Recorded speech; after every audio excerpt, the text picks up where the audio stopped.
Hi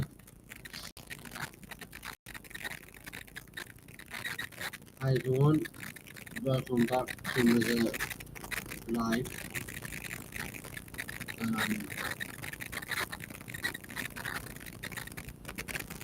Yeah, we're gonna obviously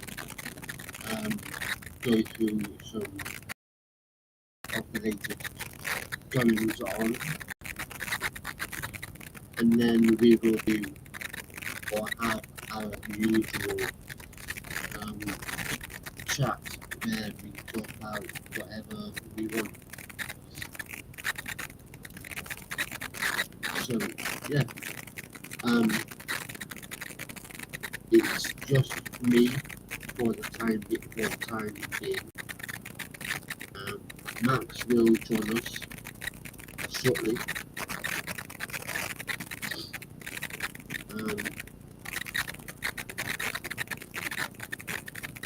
Nerdy might join us, might not. Again, she's got other commitments at the moment, so that's understandable. But yeah, I hope everyone has been okay, enjoying the week so far, even though we're only 2 days in. But yeah,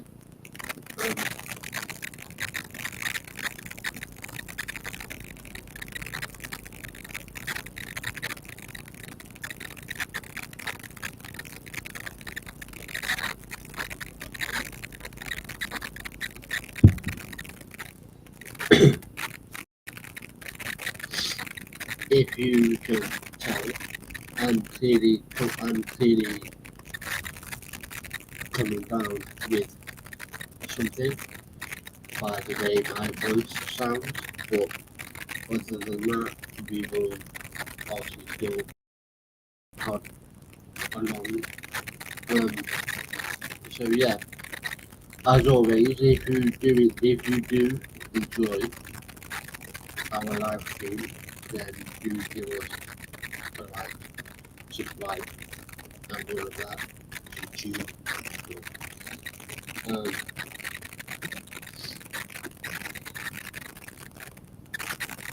Yeah. Like I say, I won't start yet. I'll wait for Max to join us.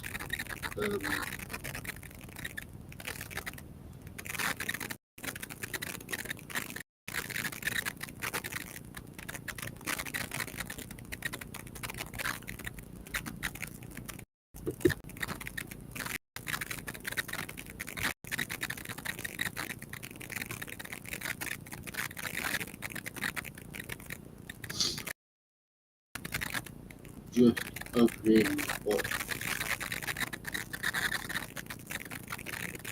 the chat.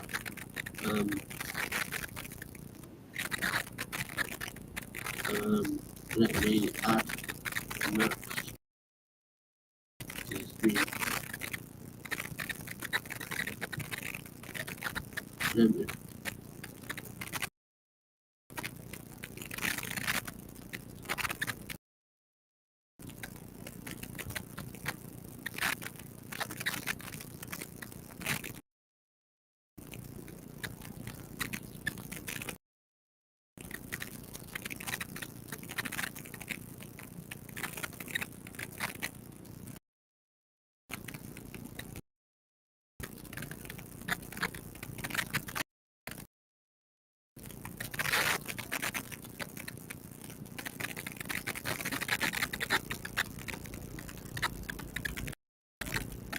Right.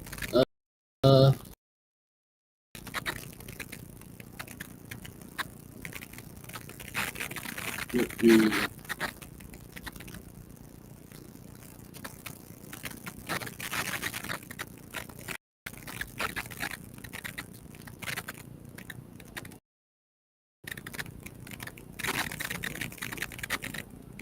let me get rid of the second.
Uh, uh,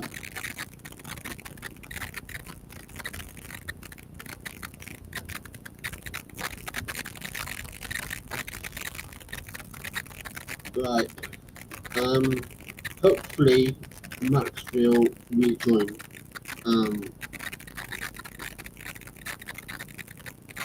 Yeah.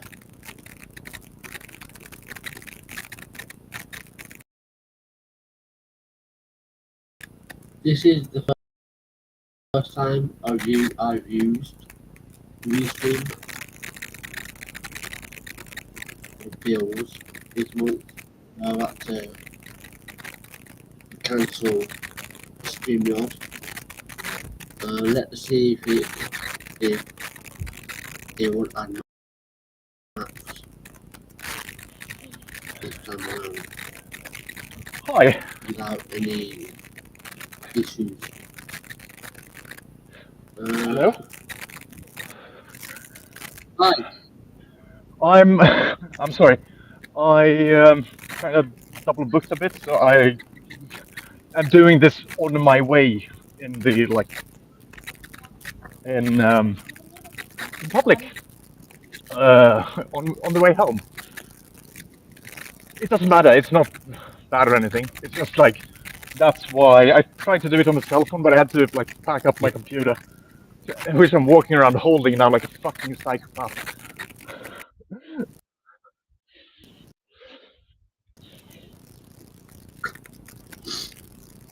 So Right. if I sound weird, it's because of that. Yeah, that's fine. Yeah. So If I suddenly disappear, that's because like the fucking battery died. Just FYI. yeah, well, you can Uh, you can jump back on when you're home if you want. yeah, definitely. Yeah, well, it's just like Yeah. such such a fucking shit show. Like this out. Yeah. How's everything with you? Yeah, not too bad. Uh, just been chilling, uh, doing my usual coursework and all of that. Oh yeah. Uh, I I, for, I forget now that I'm genuinely don't do anything that other people do things. Uh, I do things. I just don't have a work and I don't have a job and I don't study right now. So I don't know. I'm just, Yeah. that's what happened yesterday. By the way, I don't know what a week is anymore. I was absolutely certain it was Tuesday.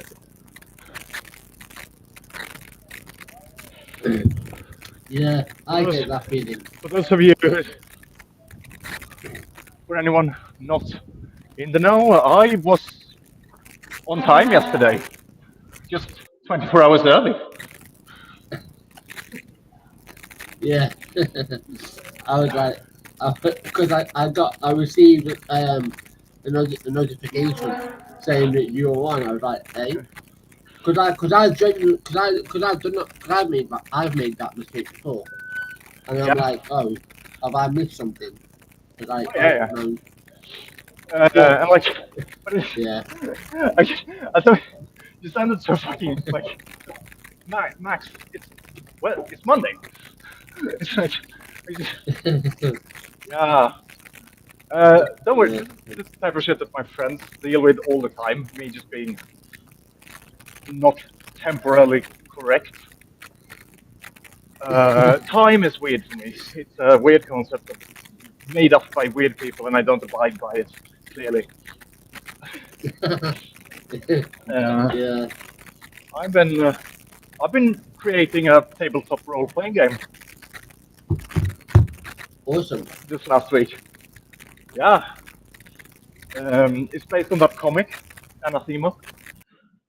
Oh, great! Now I'm going to sit on the subway, looking like a fucking maniac. Yeah, so that's what I've been doing actually.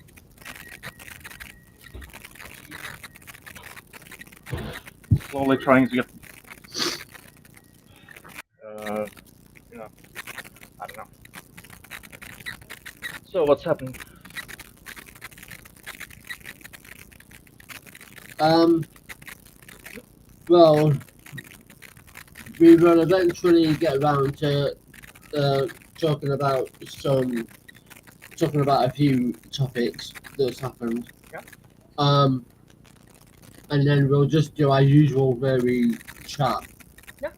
About whatever we want. That's where I So yeah, but like that's where I reign supreme. yeah, but it's like you can like obviously uh jump off so you can get home quicker, and then obviously jump back on when you're home. Yeah. Because then that way then it'll make it easier. Yeah. I'll check when I get Yeah. back if you're still on, and then I'll get on. But like, yeah, I'm here until the last percent of the battery.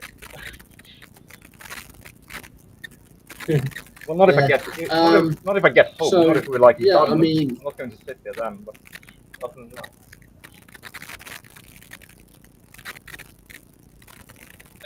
I like this place because you could add a title to your name here. yeah. So I added my personal professional title right now. Should dimwitted be one word or atrophy? No. What is it called? The dash between words? Atrophy? No, it's. Oh my god! I can stop. I stopped being a teacher for a few Asterisk. months, and all of a sudden I'm brain dead. No. The asterisk is the star. Like Oh my god. Oh, I give the fuck up. Uh, uh,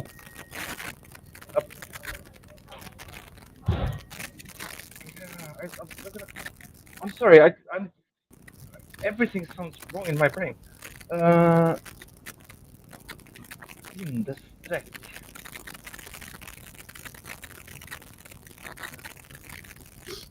Hyphen. That was not near anything I said. Oh yeah, Hyphen was the word I was looking for. Should dimwitted be yeah. hyphenated? I'm asking because I clearly don't know the language anymore. If dimwitted should be hyphenated. I'm trying to figure out. It looks wrong like this.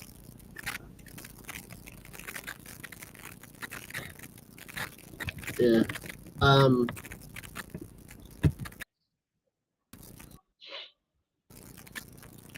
That's one of and it's, every time I say the word Looks good dim, to I me. think of A Clockwork Orange.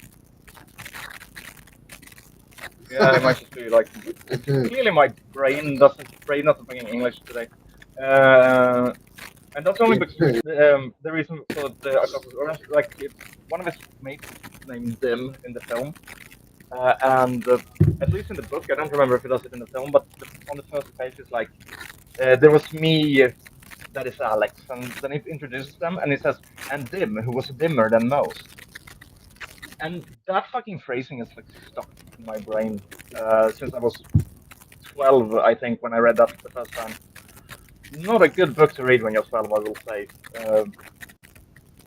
Not so much because of the content, though definitely not because of that either, but because it's like it's written in made up slang, like Nadsat, the slang that he and his Yeah. friends are talking to Yeah. each other. It's written like that.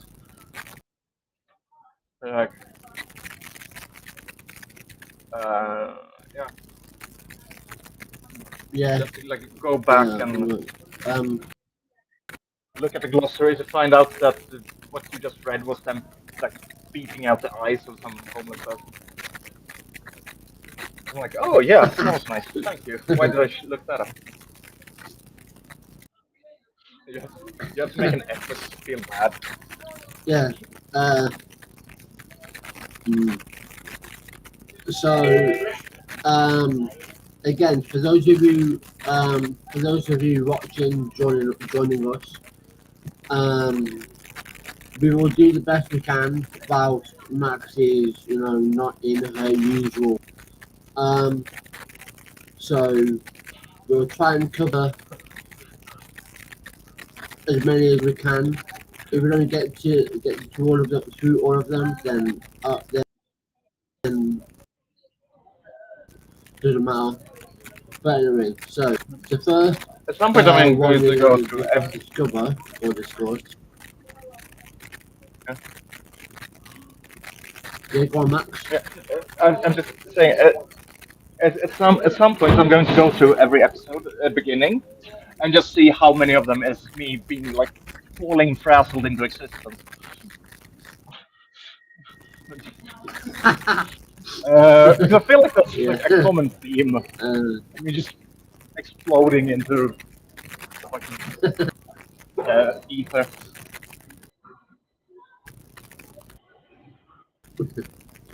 Exploding into the ether seems to be the name of my So debut single. of Pride in London. uh, Christopher Joel is being investigated over alleged misuse of funds, but still remains in his role.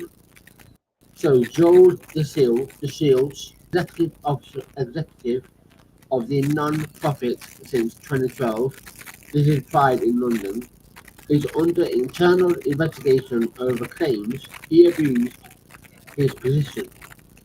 As revealed in a Guardian exclusive, claims made by whistleblowers include that Joe took part in the misappropriation or misuse of gifts or company funds, behavior potentially damaging the company's reputation, harassment of personnel, and a serious, in quotes, on finance policies. So Yeah. basically, uh, to basically boil it all down, he's basically in hot. So apparently, Yeah, it sounds like it. misappropriating, yeah, Uh, misappropriating funds. Um, he said, "I remain in my role as CEO of Pride in London and as a director of London LGBT Community Pride. CIC, the current legal and governance matters related to the organisation itself. These matters are being addressed through the appropriate channels, and it would be inappropriate to litigate them in the press. So that's that one. But I will say Yeah. that it would not be the first time that someone in a chief executive position has abused their position, because it No, happens quite a lot. I was going to say, I absolutely, I'm not even joking. I believe this wholeheartedly. Jesus fucking Christ. Uh, but the thing is, I'm, um, I'm not one to defend corporate pride. No, Neither being proud of your corporation nor being, rainbow capitalism. Rainbow no. capitalism just means it's good for the rich gays. The others still starve. Oh, But you absolutely. get to starve along, the normal people now. Oh, thank you. Oh yeah, We yeah. respect your sexuality and gender while you're I dying. remember. Yeah, I remember the same thing happened to one of the Black Lives Matter organizations as well. Yeah. Oh They yeah. were found to be Yeah, of course. Like misappropriating I don't. funds. Yeah, I think we talked about this, and I think I said the same thing then. If I didn't, please shoot Yeah, me. they did. If I defended them, kill me. Defend them or say the same thing. Uh, No, but like I am very consistent on this. I think. Uh, yeah. oh Jesus fucking Christ! This next Trains one 1,000 is yards away from me. Oh, no. uh, this is regarding a if my iPad can fucking work. Geo-Senator Rand Paul, so this is the US based. Rand Paul, sir, Yeah. had no business being in government due to his quote lifestyle. In other words, being gay is a lifestyle. Um, Notoriously Yeah. anti-LGBTQ plus Kentuckian Uh, remarked that he believed former CDC director Dmitry Daskalakis was unfit for the position over what he described as his risky lifestyle. Okay, how yeah. being gay is a risky lifestyle, I don't know what the fuck that he meant by that, but okay.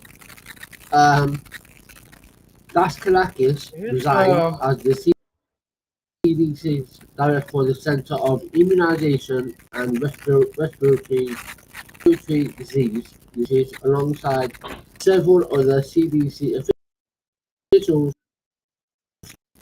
earlier this week. Concerns regarding Health Secretary Junior's decision making.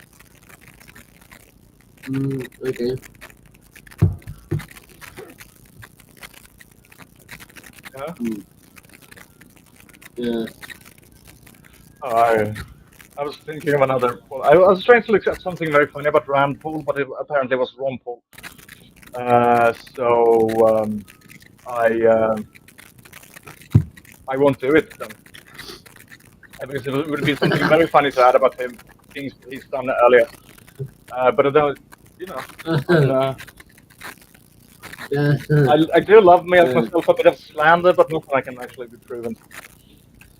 uh, Asked about the resignation on Tuesday, 2nd of September, Senator Paul said one of the guys that is the biggest proponent of doing all this is the guy who describes the risky behaviour that he and his lifestyle involve.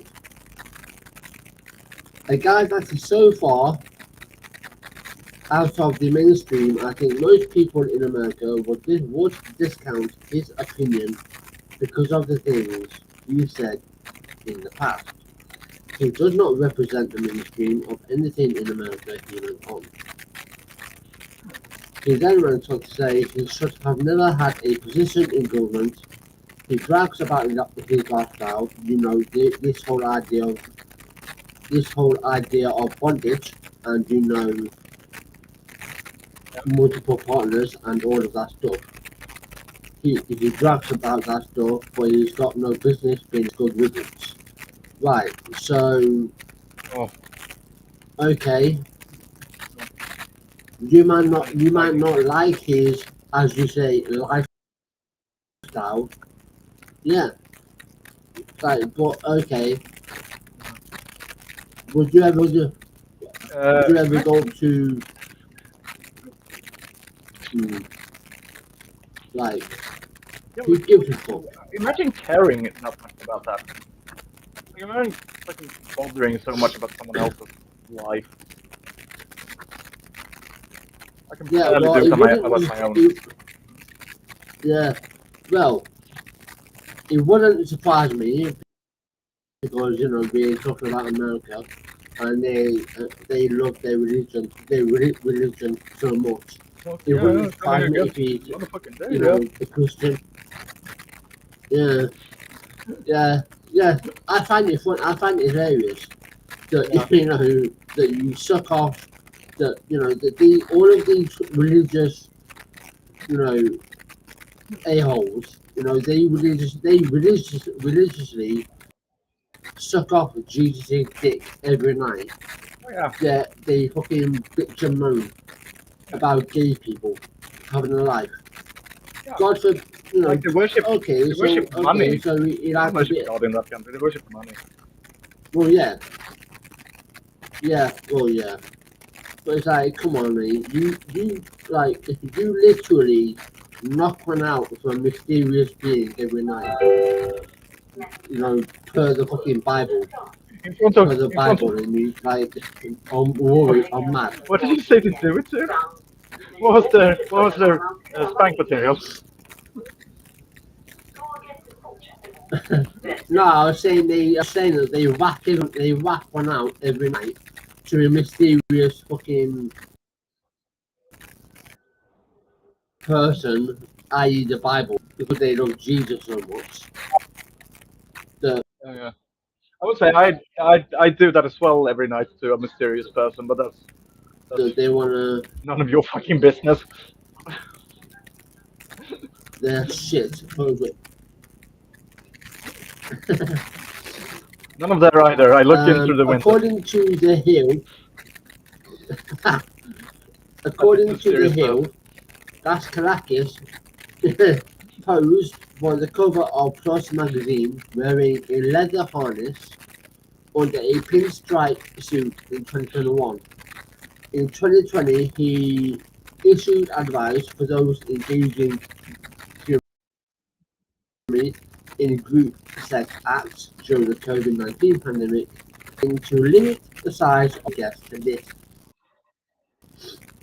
Following his resignation, Das Caracas spoke out against RFK Jr., saying he couldn't see harm coming from the health secretary's policies. I may be wrong, but based on what I've heard with the new members of the advisory committee for immunization practices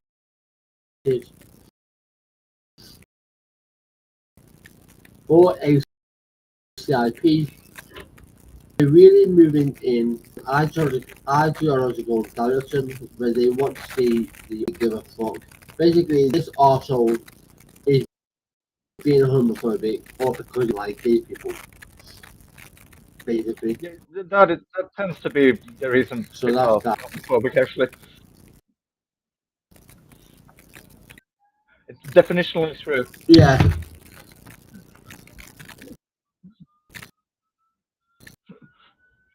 Yeah. Thanks for the one person. This again, we're gonna get. I mean, maybe I will. There's two Yeah, more thank efforts. We'll try and get through them as quickly as possible. Um, I, the mother I'm, of Esther I'm batting 1,000. has said that a school Yeah. has said that a school smartphone ban could have helped her granddaughter, who was murdered in Cheshire in 2023. Scarlett Jenkinson and Eddie Radcliffe, for those of you who watched that, 28 times in the Wellington Park in February 2023 in what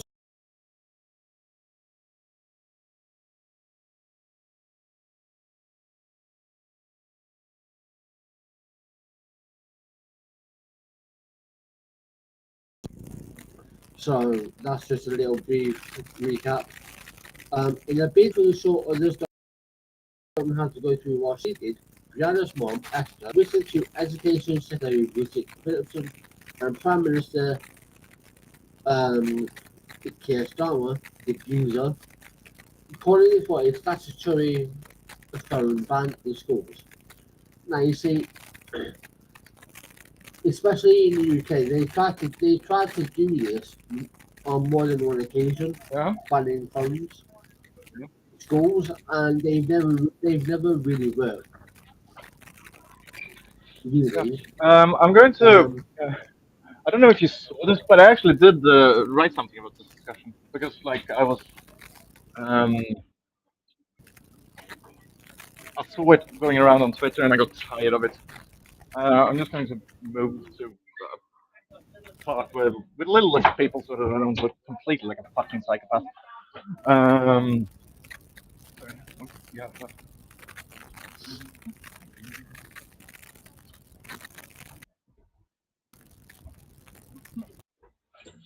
Yeah. Say, I'm just gonna go through as quickly as possible because it's do the rounds as well. Yeah. So yeah, so the hashtag phone free hate wizard actor Stephen Graham and urges the government to provide funding to schools for pouches to lock phones away during the school day. Yeah. Obviously, this is coming from Esther Ghey. Obviously, she's trying to do what she feels that would have saved her. So I completely understand that. But she, especially in case we've tried doing this more than once, Yeah. and it never really I'm. worked. But I wish her I'm the going best to of be of a luck, different and I opinion. hope that she gets answers. You know, since Yeah. Oh yeah, like what I said, yeah, but like cause not fuck that. I don't mean that, but I am extremely pro actually of that of it for reasons of like just experiences teaching in teaching. That's one of my only like I I agree with this prohibition. Uh, Reason is because I don't think most people should have smartphones on them all the time. Like it's bad for everyone, and that's noticeable. It's bad for concentration, like and picking up. Then if it's practically enforceable, that's a different thing. But on our like uh, pedagogical level, yeah, I'm absolutely for it. Uh, yeah, I totally agree. Which is why I try and limit my use. Like I'll be honest, I don't always succeed in, but I try my best to certainly limit. So anyway, I get a weekly report about my screen time on my phone. You have no like you're not going to believe this considering how much time I spend on Twitter, but that's pretty much all of it. I have 30 minutes a day. oh yeah, yeah. But I am very seldomly on. I don't like technology. I think. I'm too moving on. Yeah. But I hate nature. I hate nature even more. So that's. I was on a. I was once an ex took me to pick mushrooms, and like this picture of me standing there, and it's the most miserable I've ever looked.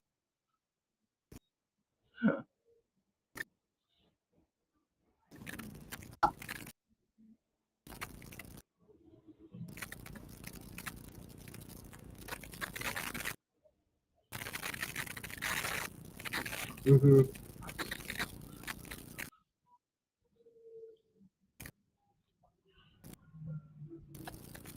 Yeah. Well, I mean, I only have 3 iPad. Yeah. For the majority of the time, I use my laptop, so I rarely touch my phone. So in that sense, I use my phone probably 10% of the time, unless I'm out and about. I agree. I think typing on phone How is you, like pulling teeth but it's how you without anesthetic. do it. It's how you It's how you.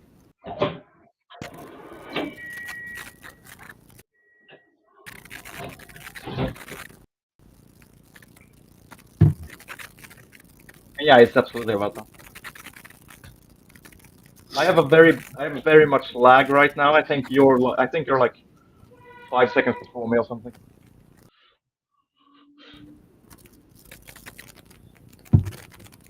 Yeah, So yeah. there's like a There's a delay, bit of a lag. Like I say, if you want to, like I say, which if you want turns to out jump like me off and cutting you then, off constantly. like no, that's like I say, if you Uh, want to jump off and then try and jump back on when you're home, then that's fine because I might still be I'll on. probably be home in like yeah, I'll probably be home in like 30 to 40 minutes or something.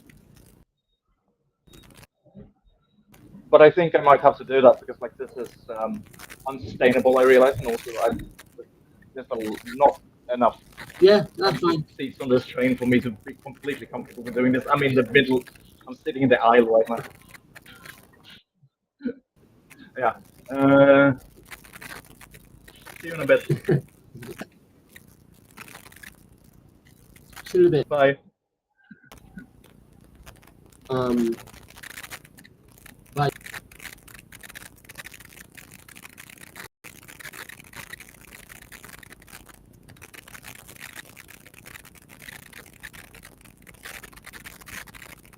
um, yeah. I completely understand where Esther Jai is coming from. Obviously, she really believes that if there was a mobile phone ban, a school mobile phone ban, that would have genuinely saved her daughter. And I completely understand that, and and I will never ever say to a parent who has lost a child that that would never work. I will never ever say that.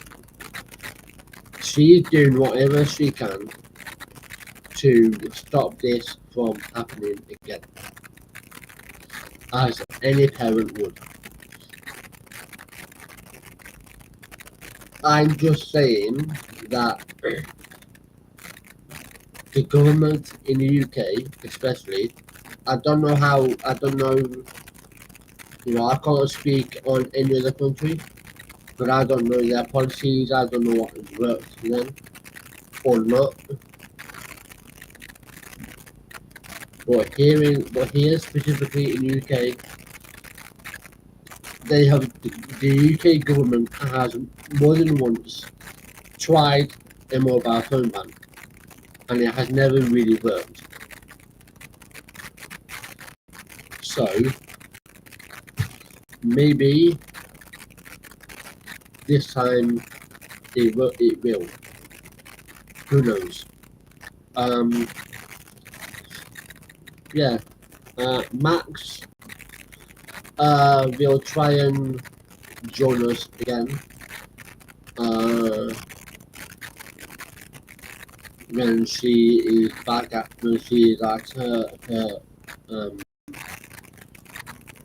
house. Um, providing I am still on, of course. But let's get to the last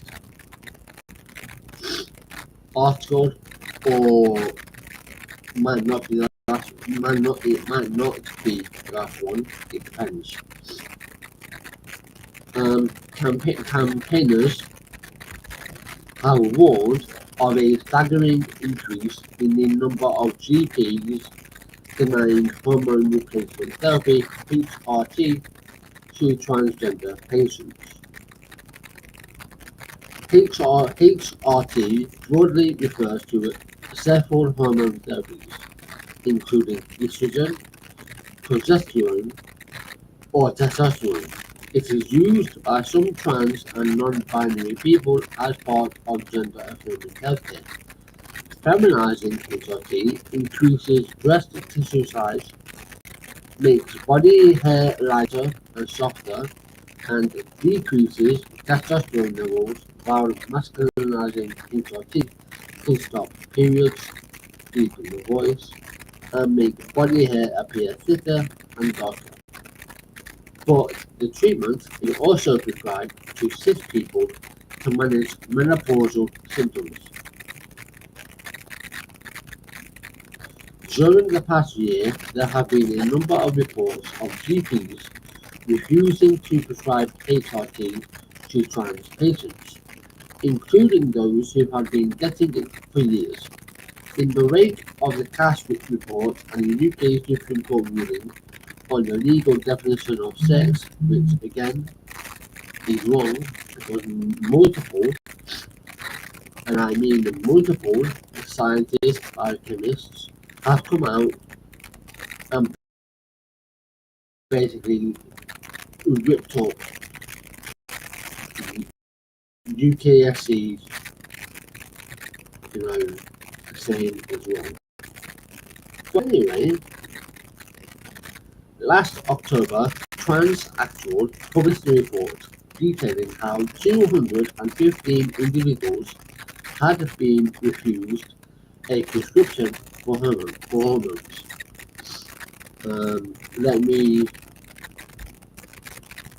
check, see if we've had any messages.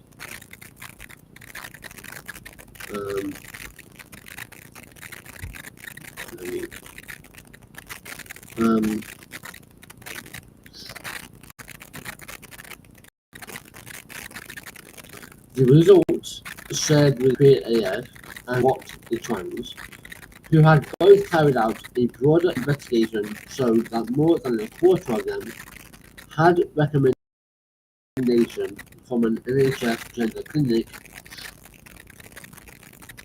45% of those had been on HRT for more than 5 years.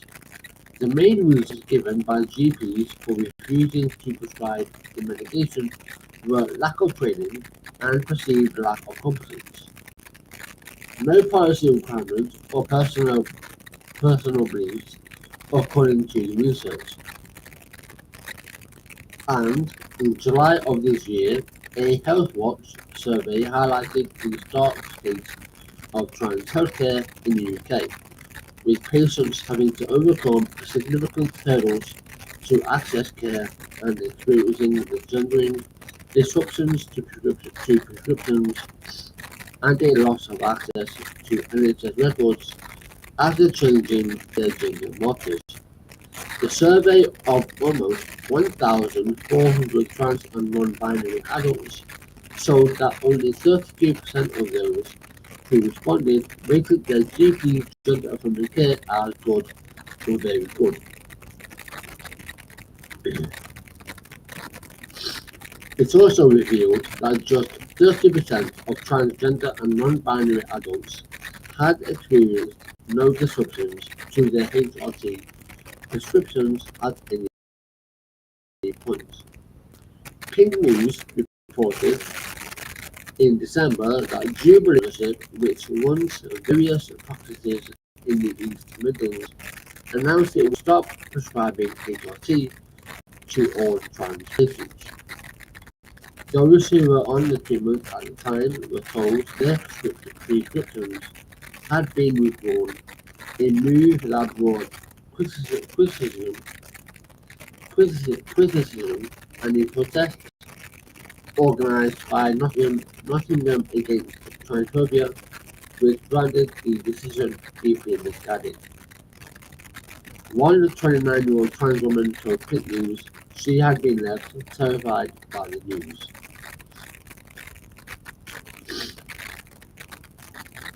So,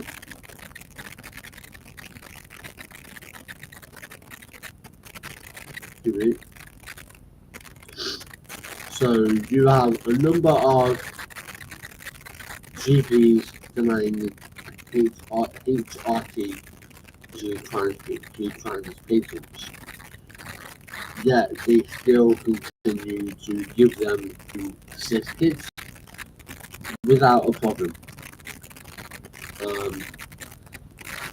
That's peak hypocrisy there. If I do say so.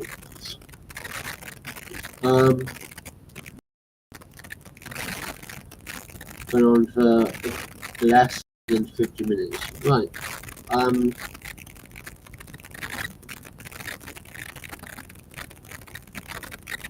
Let's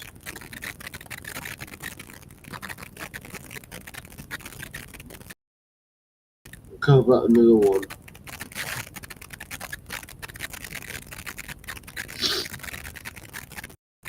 Nathan Hullen, 19, of Castleview, Ballyneal, Carrickshire in County Tipperary, is charged with murdering 49-year-old Ian Rolls.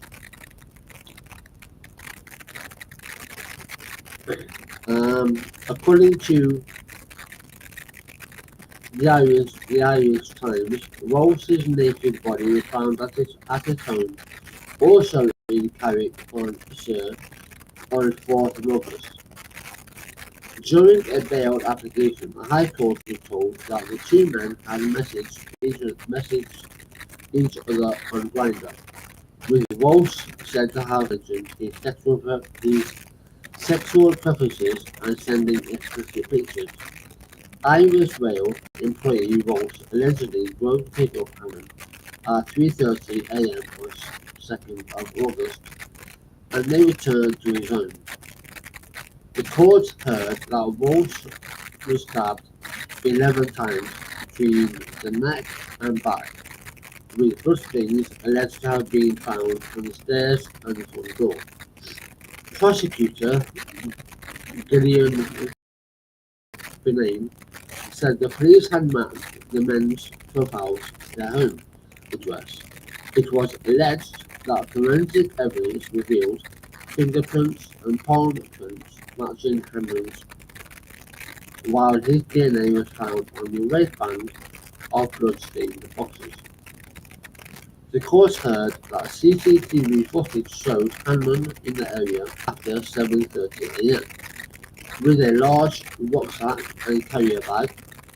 A search of the family home on 20th of August turned up an Irish Rail journal belonging to Walsh and an Audi bag with a pair of blood-stained green pants and tissue paper, and the blade of a knife. Detective Inspector Declan Boren told the court that he believed Hanlon had dumped the weapon, which hasn't been found. So,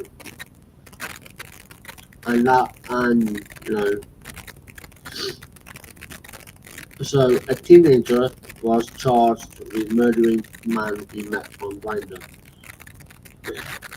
Um, so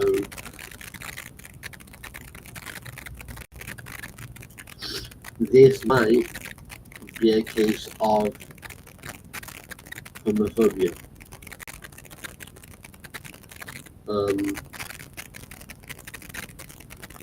That's just my takeaway from that.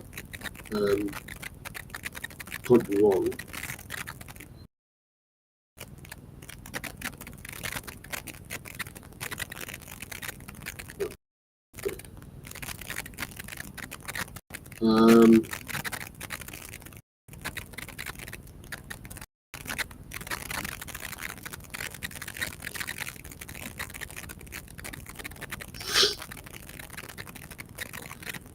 NFL star Caleb Williams has faced abuse after painting his nails to honor an LGBTQ plus youth prevention suicide hotline, which was closed down. The 23-year-old quarterback made the gesture as his Chicago Bears clashed with the Minnesota Vikings. Williams painted the index finger of his right hand teal and his ring finger purple, the colors of the 988 suicide and crisis lifeline.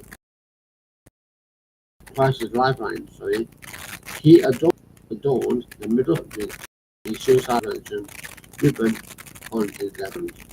The index and ring fingers numbers 988.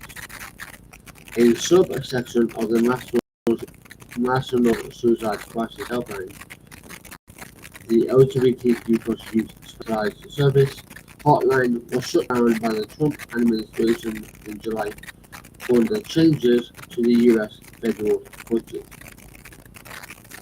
Known as the Press 3 option, the helpline was set up in conjunction with the Trevor Project in 2022.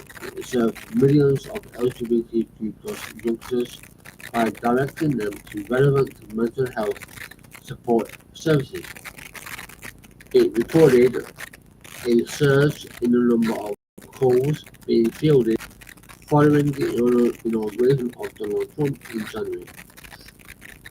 The chief executive of the Trevor Project, James Black, said she was devastated and heartbroken by the closure, which went ahead despite calls from more than 100 members of Congress for a rethink. While Williams' show of sports was celebrated by some, other Bears fans directed homophobic abuse at him during the team's 27-24 defeat at the Soldier. In Chicago, he has never said he's gay. Several people aimed homophobic stereotypes and slurs at Williams on social media, with some even blaming him for the loss. In the opening game of the season on Monday night, 8th of September,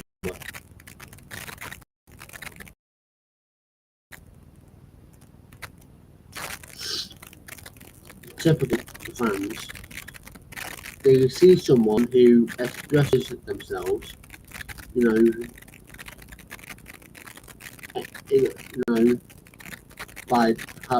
by painting his, fingernails. It's like, oh look, he must be gay. Like, no. There are a lot of straight men who paint their fingernails, and there are straight men who wear makeup as well. It's a lot more. It's a lot more. It's a lot more common than you think. Because men, at least the ones who have absolutely no problem in expressing themselves, who are comfortable in their own skin, they don't care. If they want to wear, if they want to have their fingernails painted, they will. Doesn't mean that they are gay.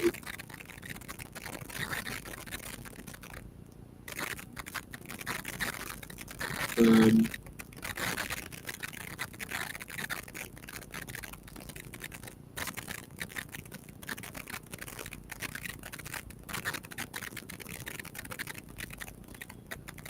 um, Author Alison Cochrane on new sapphic novel Every Step She Takes and coming out next. September may have come all at once this year, but you can evoke the spirit of sapphic summer with the charm-offensive author Alison Cochrane's brand new fourth novel, Every Step She Takes.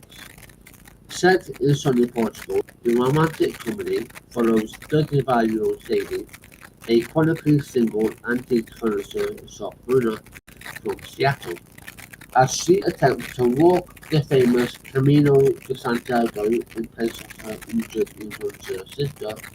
However, tackling the historic network of pilgrimage routes is far from the relaxing stroll Sadie expected. A mixture of bad dates with men, some alarming turbulence, and the extremely hot woman sitting next to her on the page, bring Sadie to the conclusion that she's probably a lesbian. When the hot woman, revealed as a ridiculously wealthy vineyard heiress named Mal, just so happens to be part of the same sapphic walking group Sadie is signed up to.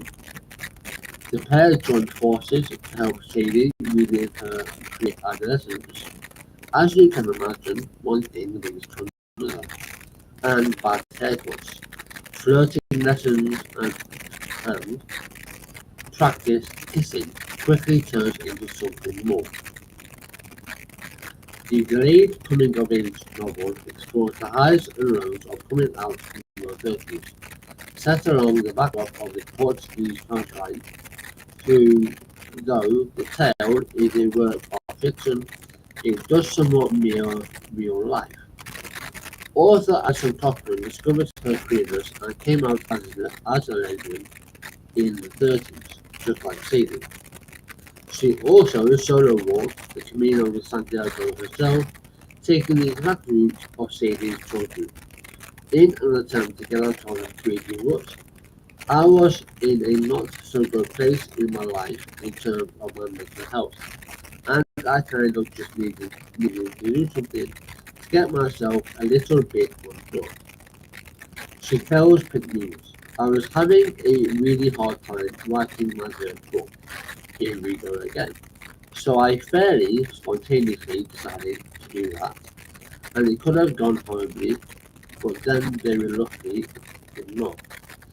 Reporter with Alison Cochrane found out more about every step she takes, her coming out story, her debut book, the top novel, the charm offensive, and more. So these are all questions that you know Poppy J. St. Palmer of News, obviously asked. How much of your experience walking the Camino de Santiago makes you the final book? Alison says, a lot of the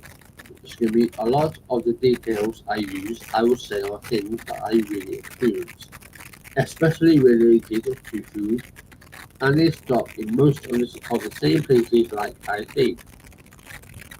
I was like, that's what I know, and I want to be able to be realistically write about these small towns in Portugal and Spain if it's not the ones that I actually went to. But in terms of what she is there for, what motivates her and what her personal journey is on the Camino, that wasn't anything like my personal journey there.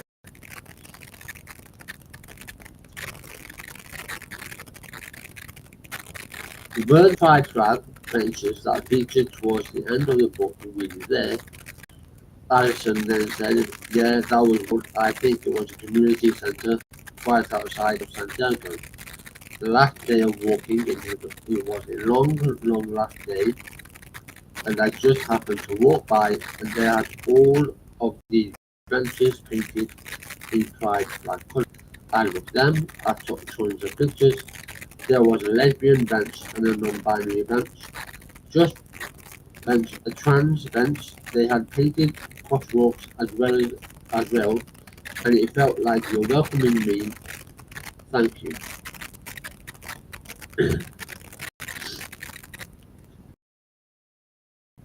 So,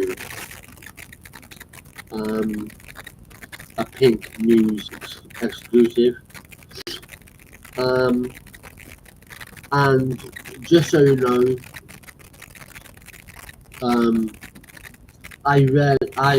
we rarely use Pink News because they have their own problems. But I found these articles really interesting.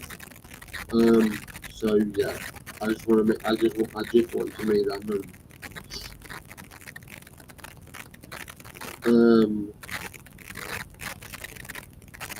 I've heard enough about Graham Linehan, so I'm not gonna cover him again because we already spoke about him on last week's live or the week before.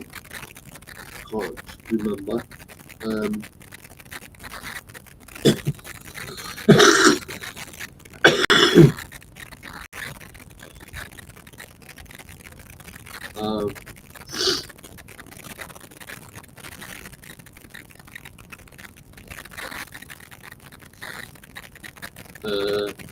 Let's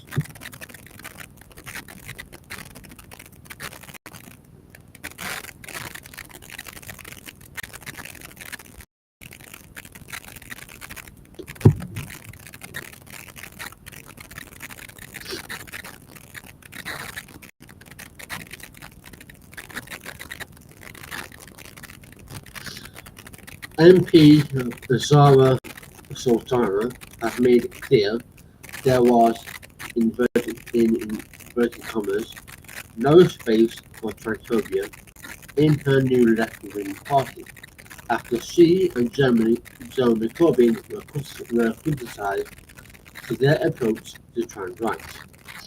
Sultana and Corbyn, both former Labour MPs, who now sit in the House of Commons as independents, launched the new political group known to some as your party in July. They are two of the 6 MPs who make up the Independent Alliance. A permanent name is set to be decided in the autumn.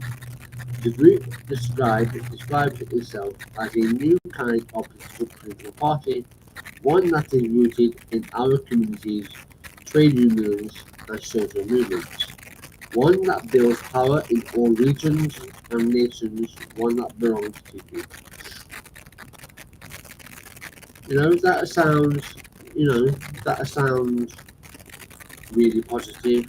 That sounds something that, a vast majority of people can get behind. But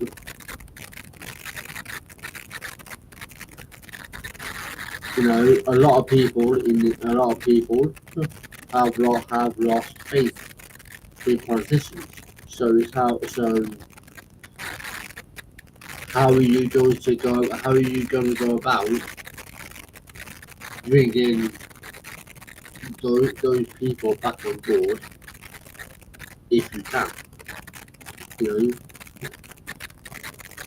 It's all very well and good using buzzwords, like,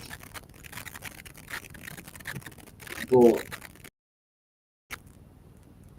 if because again, like, it's easy to write all of it down on paper, but how are you going to convince the general public to vote for you, to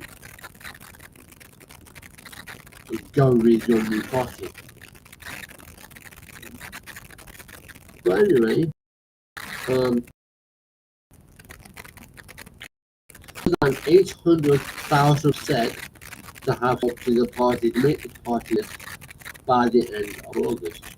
However, Sultana and veteran Islington North MP Corbyn, who have both spoken out about trans rights in the past, have come under fire for stating what your party's policy regarding transgender people will be. Some believe their silence was an effort to attract gender critical members in order to bolster wider political appeal. And earlier this month, a rift seemed to appear when fellow ex-Labour MP and Independent Alliance founder member Adnan Hussain posted online that trans women were not biological women. After quote tweeting a social media user who said your party should not parrot the same neoliberal idea of gender identity, Hussain added, I agree, women's rights and safe spaces should not be encroached upon. Safe third spaces should be an alternative option. On Saturday, 6th of September, following a speaking event in Newcastle, Sultana told the Canary that the commitment to trans rights was a key part of the party's policies. It's really important that from the outset, we are loud and proud about the values we have, she said. What's the point if we're not proudly saying we're anti-racist, we're supportive and pro-LGBT? There is no space for transphobia. We all stand in complete defense of migrants' rights and fight fascists. We are internationalists. We're pro-workers' rights. Those are our values. When we say we are socialists, when we are fighting for left-wing politics, and therefore there shouldn't be any denying that. Trans people have the worst outcomes when it comes to housing, when it comes to health, when we look at suicide rates.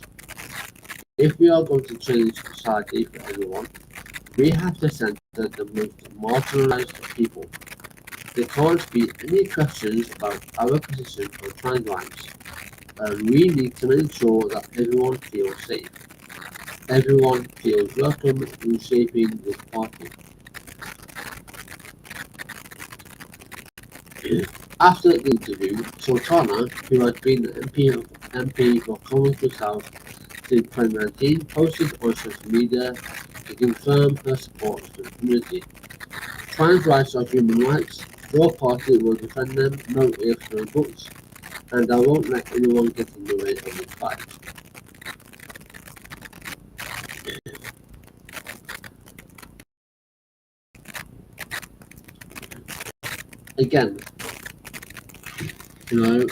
Again, that's a powerful message. It strikes at the core of everyone. A party for you. A party that you can call your own. That sounds all very well,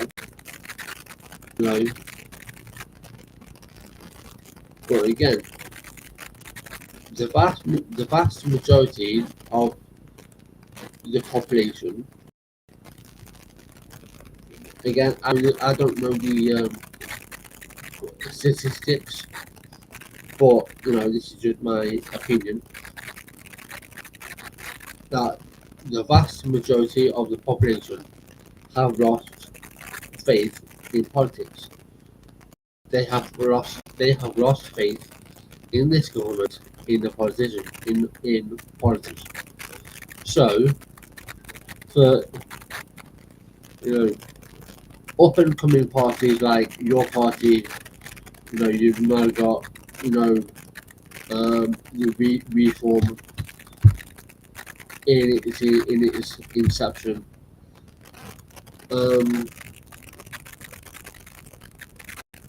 How are you going to bring back on board the general public who see right through your bullshit?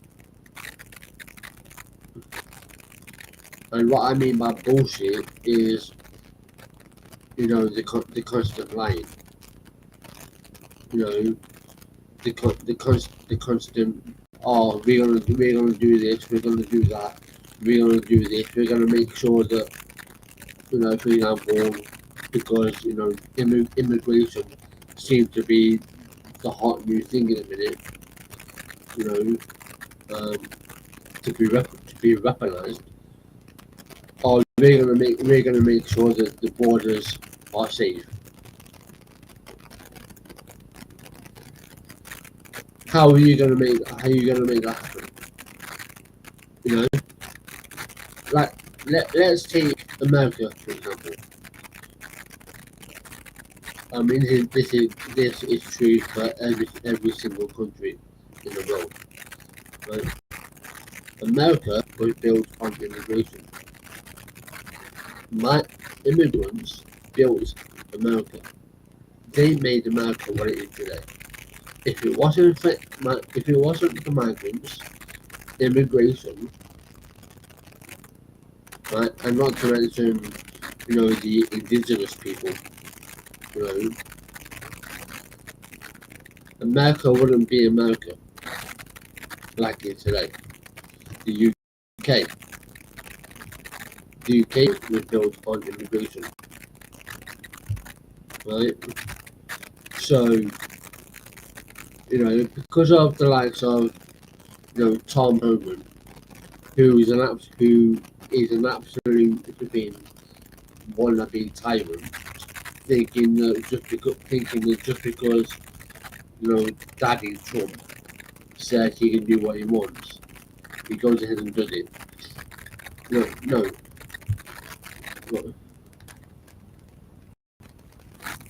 Not every single immigrant that comes into your country legally, right, is a criminal, right?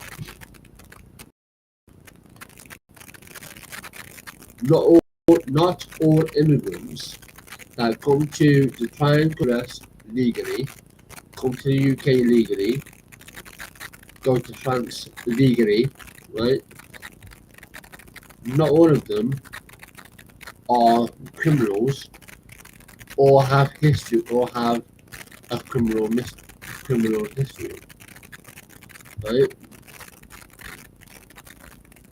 But what you are doing is you are deporting those people who have come to your country. They've set up, they've settled in. They've become a part of the community. They've set up businesses. They're paying taxes, raising a family, or have started a family. They're raising kids.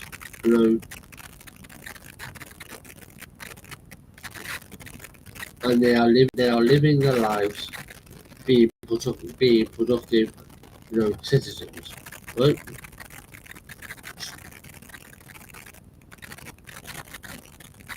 And they're the ones being deported. Meanwhile, you've got someone who,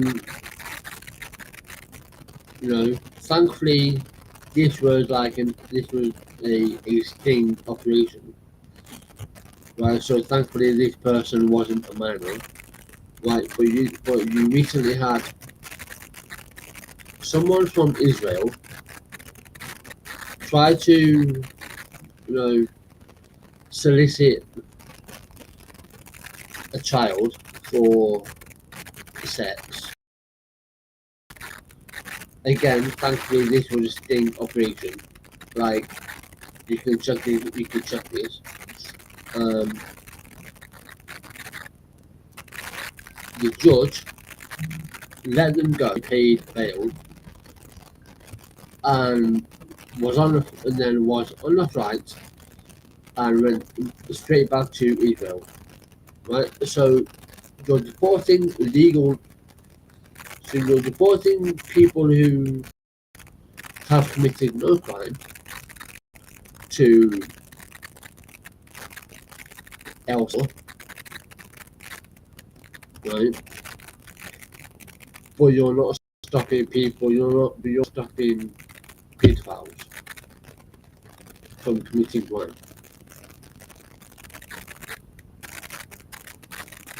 Can someone honestly explain to me how any of that makes fucking sense? You're gonna waste your manpower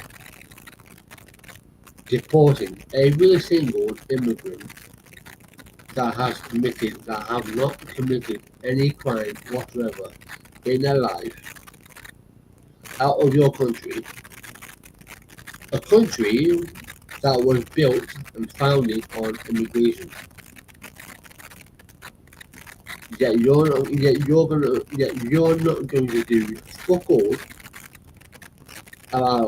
about pedophiles or any other person who commits crime against children. You're not going to do anything. And this is what the US has become. No, like, it doesn't make any sense to me. All the only thing that the likes of Tom Ullman are saying to me is that he's racist. That's all that's saying to me, is that he's a racist, and because Daddy Trump, or taco tits, has done, is basically giving him the go ahead, because Donald Trump, taco tits, thinks that he can do what he wants, which he can't, because there are actually checks and balances as a president that you have to go through. He has given Tom Ullman the green light to do whatever he wants, and he's running with it. So that's just my two cents.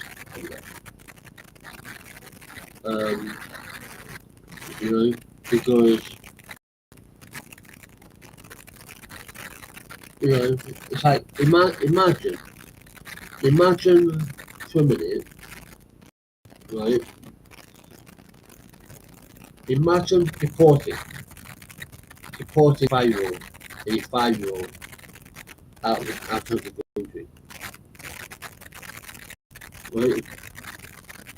Imagine not only deporting a 5-year-old, they also deported, I think, they were either two years old or 3. But what has a 5-year-old ever done? They've done nothing. So why would you deport a 5-year-old? Makes no sense.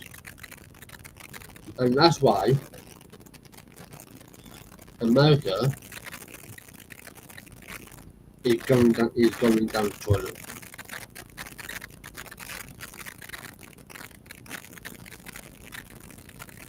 You know, and we, the UK, are probably not far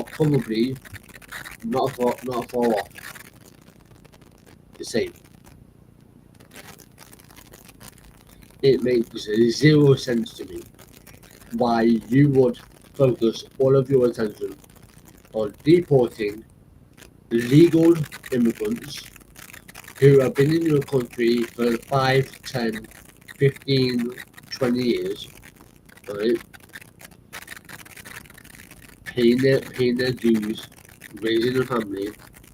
You know, they are American citizens.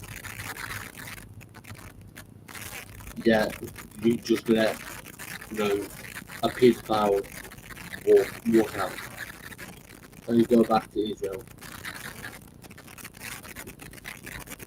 You know, but then again, the figures when you have taco tits, you know, is a convicted felon, who was also friends with Jeffrey Epstein. So it all, it's all a pile of shit. But anyway, that's my 2 cents on that. I'm not gonna keep going because otherwise I will go on a massive tangent and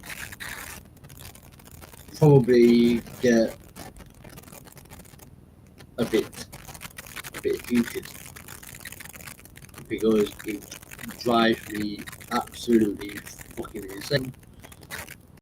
But anyway,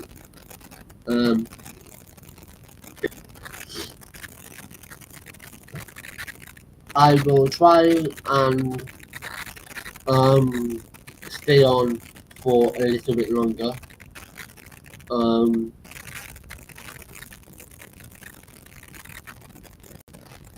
You know, I'm just taking a bit of a break at the minute, and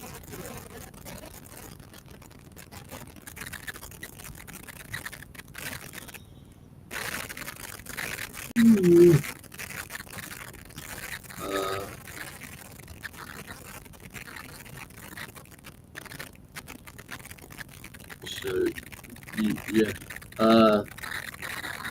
wait, that's fine. But I forgot my login then. So yeah.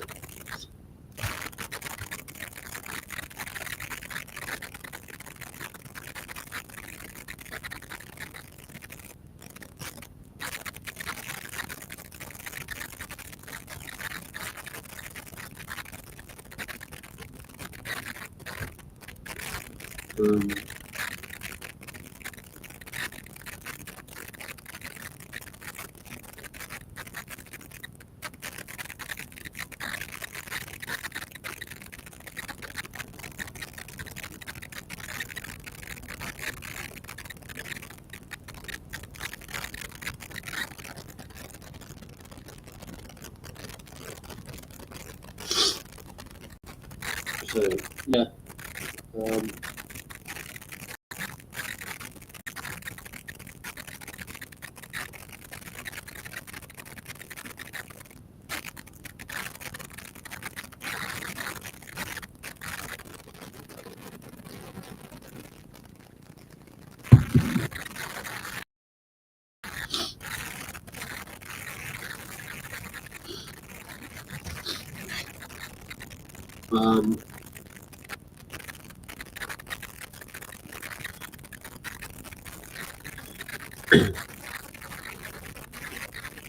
This will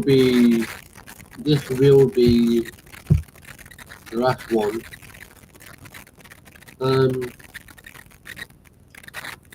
War, Pete Exeter, has fired a Navy Advanced Healthcare Specialist, Janelle Maher, after being tipped off. The right-wing social media account, run by founder Ghey, has regularly attacked the LGBTQ community over the years. Their latest target was Commander Janelle Maher, whose Defense Health Agency bio revealed that she began her naval service through a health professions scholarship program in 2004. She was a senior medical officer, the Deputy Medical Director of Transgender Care for the Navy, and the Director of Medical Services for Expeditionary Medical Faculty Facility Bravo, the bio showed. In response to a post that read, "I am sad to report that DEI, diversity and inclusion isn't fully dead yet at the Department of Defense. Meet at US Navy Commander Janelle Maher." Libs of TikTok took to X Twitter to say, "Yikes. This her Navy commander is apparently a medical director for transgender healthcare at a naval center in California. Can you please look into this? Please accept."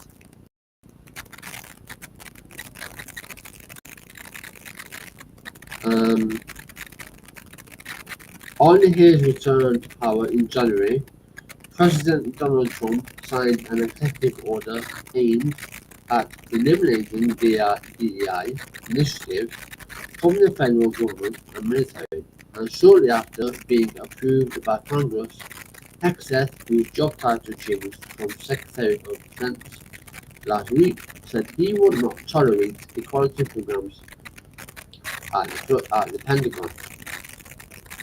Former Fox News presenter Hexeth has said women should not serve in combat roles, and has made several controversial statements, including claiming Michigan Representative Rashida Tlaib had a Hamas agenda and that the dumbest phrase on planet Earth in the military is our diversity. Always went the extra mile to take care of others. Responding to the sacking, astronautical engineer and author Bree Fram wrote on LinkedIn, "Janelle Maher is an outstanding Navy doctor who volunteered to serve and has done for more than this country asked her. She always went the extra mile to take care of others." In 2018, she was named the top female doctor in the military health system. She has served as a regimental surgeon for Marine units and as the senior medical officer at several clinics. Thousands of military members are living better lives today thanks to Dr. Maher. Others are alive thanks to her, and this is the thanks she gets from her nation. So basically, Ghey lives on TikTok, is now using her platform to tell Pete Hexeth who to go after, namely trans women in positions of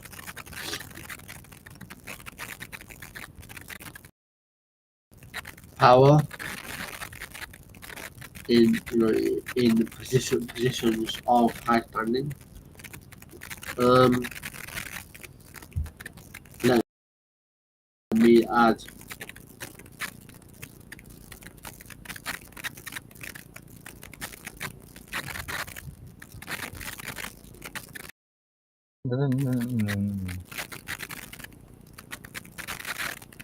Adios!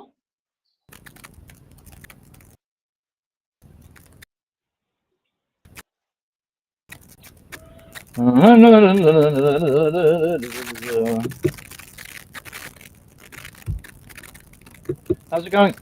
How, how have you been since last?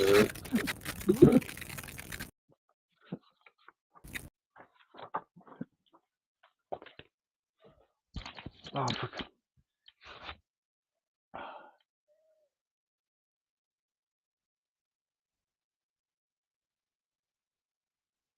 what the fuck?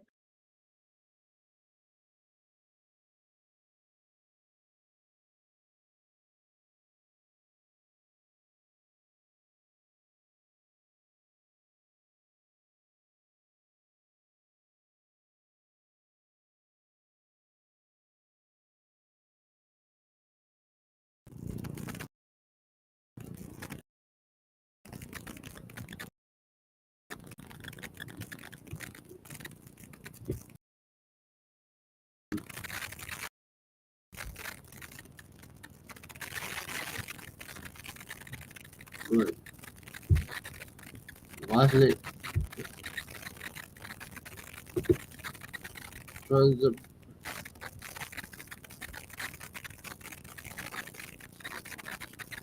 I think I'm fucking hell. Hi. Oh, what a nightmare fucking internet is sometimes. Ah, Jesus fucking Christ. Hi, Hi. am I on or not? It says I am, but I don't know. It doesn't look like I am. Like it's a very, very weird interface. This one. Yeah.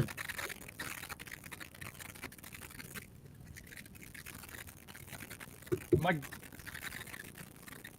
and now I'm alone. Is anyone here? Anyone's hanging out with us today? I can't see you. I don't know why you're typing. Not. No, like. I was joking about if there was a comment starting to type. Yes, I'm here.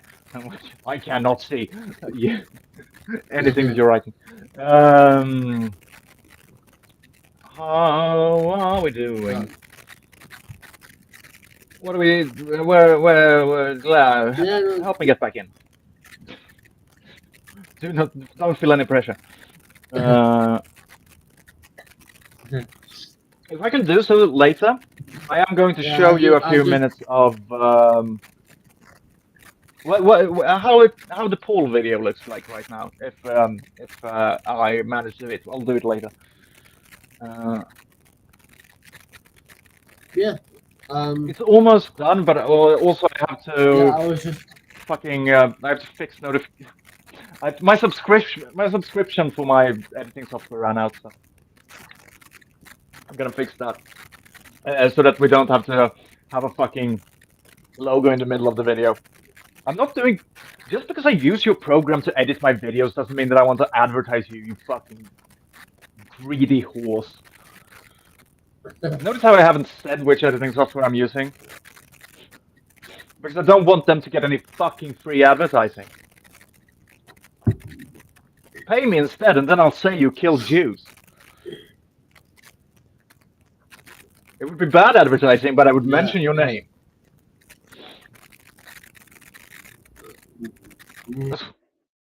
Yeah. Yeah. Yeah.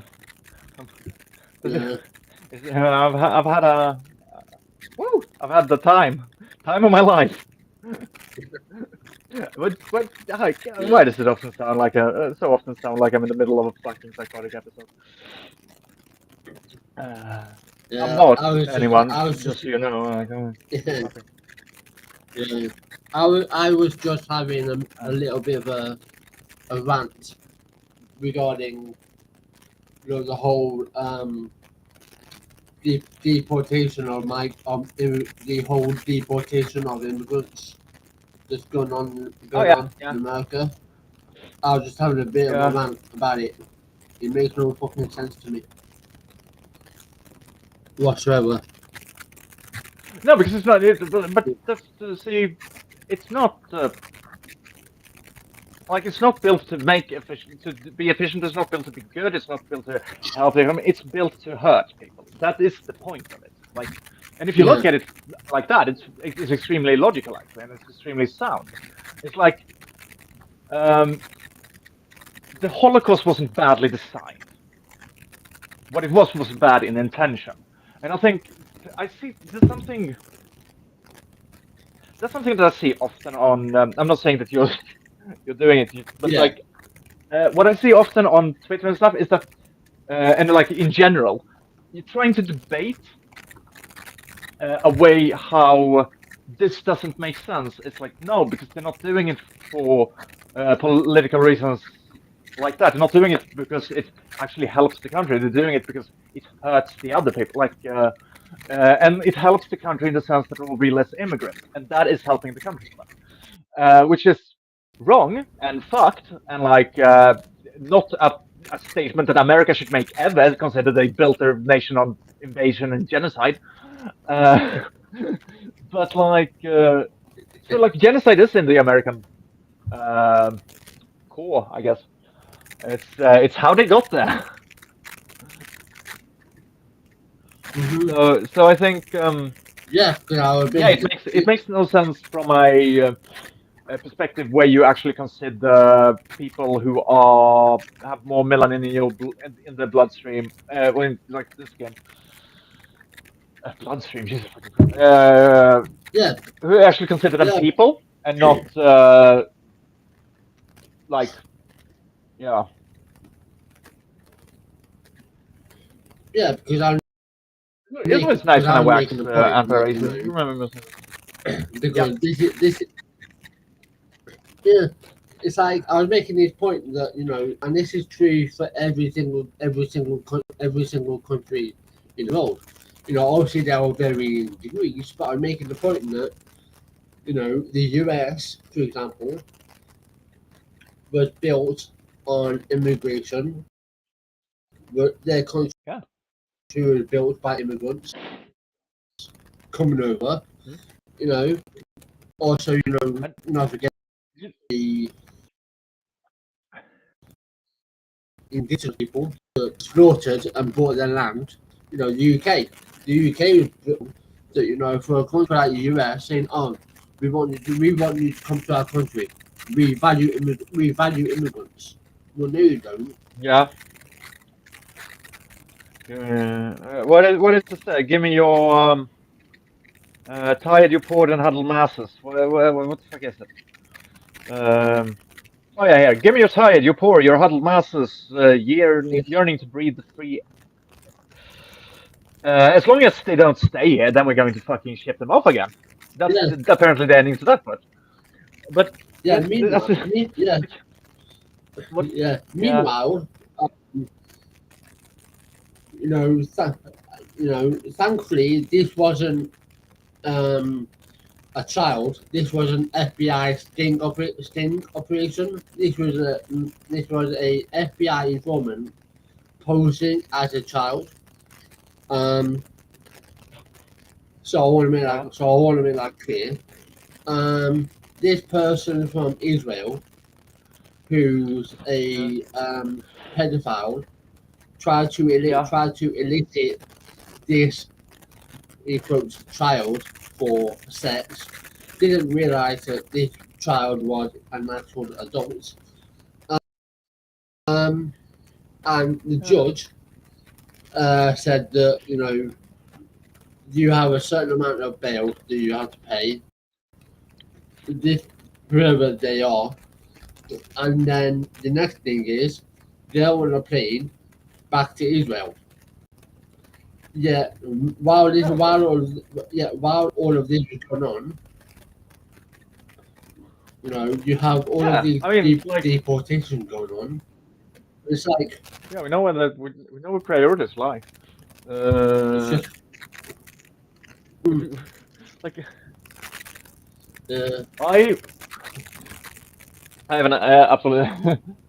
I was, I mean, I'm sorry. This is such a fucked thing, but like watching shows like To Catch a Predator and stuff like that. I haven't watched that a lot because like I don't know why people find it entertaining. I genuinely don't. But what I do find entertaining is, I'm sorry, pedophiles are the most brain-dead fucking cunts ever. Aside from being like horrible Mhm.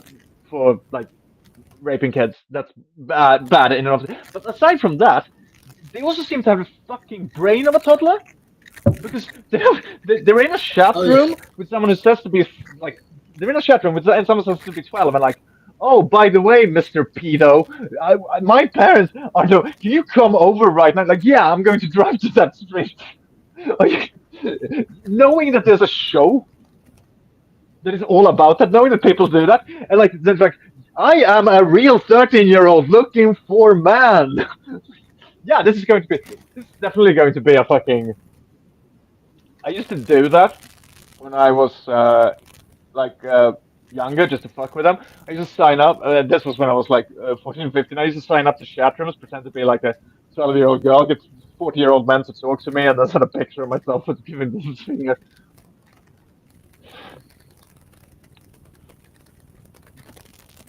I will say, I know that I said like they were specifically like not looking for, and I wore fake beards and stuff.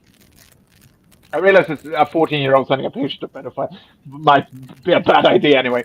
Yeah. But yeah, why I used to like start getting into actually saying what they wanted to do, and then start like questioning them, like why are you doing this, Phil? Why is this why is this way, Phil? How do you why do you want to give me trauma, Phil? So that was how I had fun back in my Yeah. teenage years, by entrapping pedophiles into fully philosophical discussions about their sexual deviancy. Hi, did I become like this, or is this In your personality disorder I was born with? I wonder. uh, Like I keep uh, going back you and know, thinking about things that I did, and like I've always been a fucking weird one. I found a bunch of assignments I did for university when I studied to become a teacher the other day, and like read them through. And I thought I have always thought like I have become more out there and crazier. But the first one I found, first and foremost, one of them is clearly done 5 minutes while the while the like seminar was going on that I was going to hold the presentation on, because first of all, I chose Fight Club as literature that and I wouldn't give that out because it's very like, and I think that was because I had that on me that day, so I could do a quick explanation about it, why I would do. Why I would do a work around it, and it's clearly written in 5 minutes before I went up and did it. But another one is called "When is it okay to let children drown?" As a teacher, so when is it okay for a teacher to let a child drown? It's not. It's about. It's metaphor. It's about when is it the responsibility of the student to get a passing grade, and not when can teachers no longer, because you can help them so much, but eventually, unless you're doing the work for them, they're going to fail at some point, or do the work. And my thesis was basically that any teacher who gives a passing grade for trying needs to stop being a teacher. This is what I went with on university as well. Like classroom of happy students, like just waiting to get out there, and like idealistic teaching students. Fucking oh, so yeah, I've always been a cantankerous fuck. I had a joke about a school shooting in it as well. mm-hmm. Yeah. Yeah. Yeah. Yeah. I love her. Yeah. So Yeah, yeah. But I yeah. mean, Sorry. Notices it's noticeable that I'm in a better place than I was like last week because topics derail instantly. yeah. It's like I just hope that I just hope that Nerdy is doing well. Um, I did Oh, good. send her a message saying that hope to see her tonight, but obviously there was no pressure. So it might be a while Oh, yet yeah, before she comes back on, which is also understandable. yeah. Um, Oh, yeah, but like yeah, she does what she needs to do. Like, yeah, yeah, absolutely, yeah. mm. You know, life Although if she's is not more back by important. next week, I'm going to get another host. That's all. Like, no pressure, nerdy. But be here next week, or we fucking fire you. I'm joking. Yeah, I want to make yeah, it clear. yeah, yeah. But it's like, yeah, As if I could um, just unilaterally fire someone from this non-profit organization that is our podcast. You can be fired from a non-profit. I don't know yeah, why I said it like that. That's what the fuck. Um, I yeah. bought a new lube, but it takes so Uh, fucking long. I'm sorry, that was me being angry at my lube taking a long time to arrive.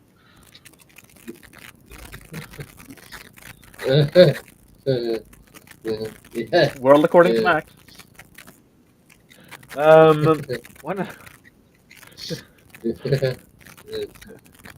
uh, yeah.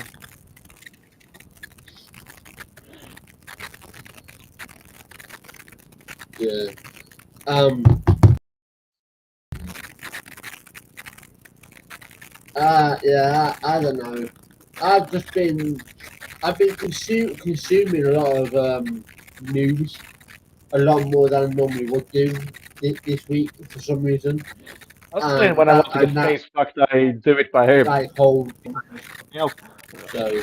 yeah, yeah, like that's uh, uh, opening a fucking newspaper is like I don't know why people complain about these vanity celebrity stories because at least that gives like one article that isn't about oh child got shot in the head over there and there is a skin person being skinned alive and also America's on fire. Like, I don't, like, please, yeah, sure. Yeah. Give me a list of the best ice creams to have. Like, what ice cream makes you the least gay at Christmas or something? Do that list, please do. I'm going to. What? Why was that for my? Why? Yeah. What was that free association bullshit? Uh, I've been creating a lot lately, personally. I don't have anything else to do.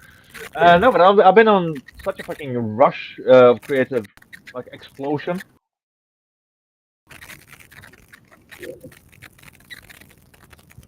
Mhm. Yeah. But I. yeah, but yeah, I'm developing now, and now I'm developing a like tabletop role-playing game system because I didn't want to use any of the systems that was out there, so now I have to like you do math to figure out how dice roll will work. Oh, why don't you just use the Homer blah blah blah? Because I'm not a fucking coward.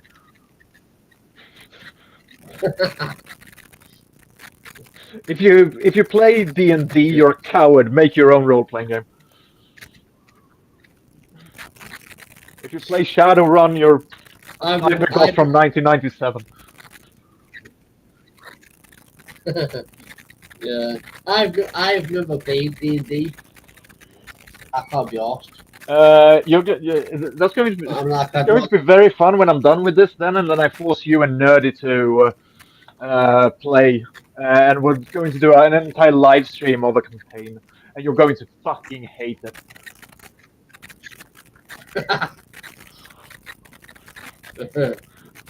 Yeah.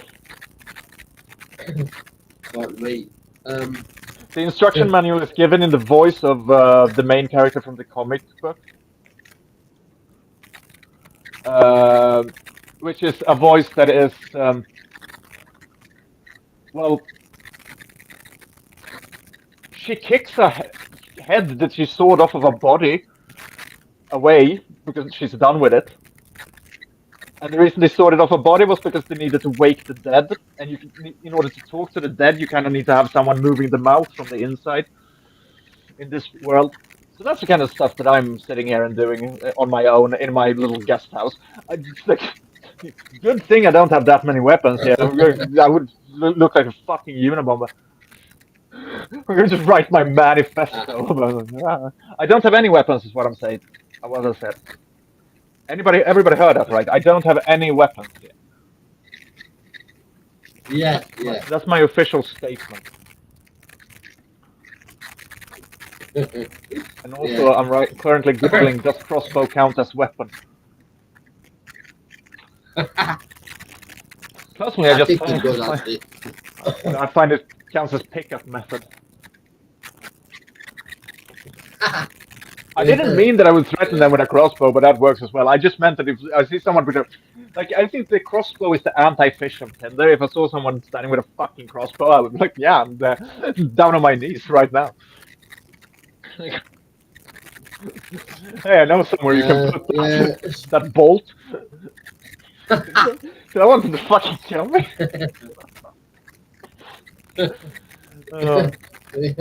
Yeah. I've just been like bullshitting with the. I haven't met my stepchild for a week because I was sick last week, but until today, so I've just been like on super max duty and just been the funniest fucker ever. So now I can't get out of it. Sorry, you were saying. Yeah, speaking of weapons, I have a weapon. But it's related to related when I used to do martial arts. Oh yeah. So I have like it's right next to me. I'm not gonna show it on stream because I don't want to get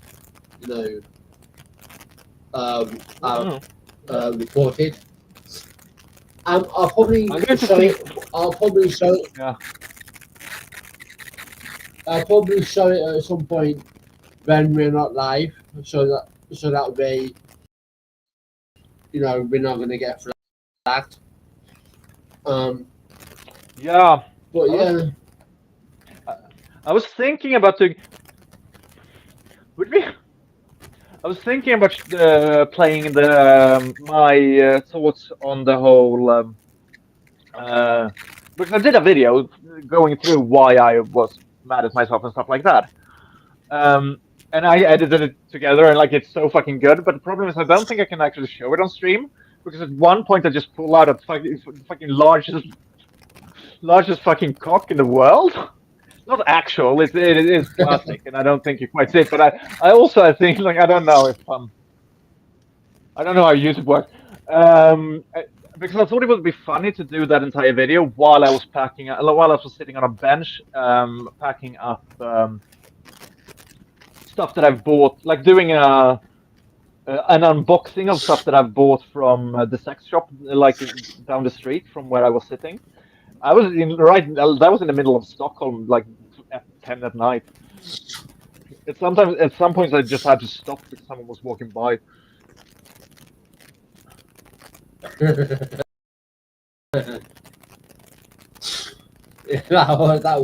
that would if I saw that, I'd be like, what the fuck is that person doing? A fucking huge dildo next to them. Alright, okay. You can also see me.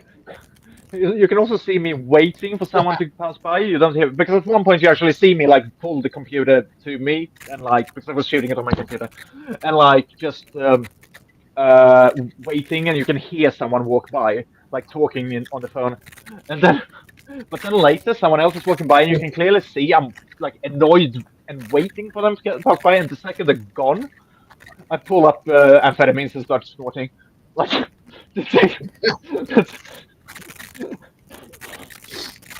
so it's like it is a very funny video. And I like edited it with.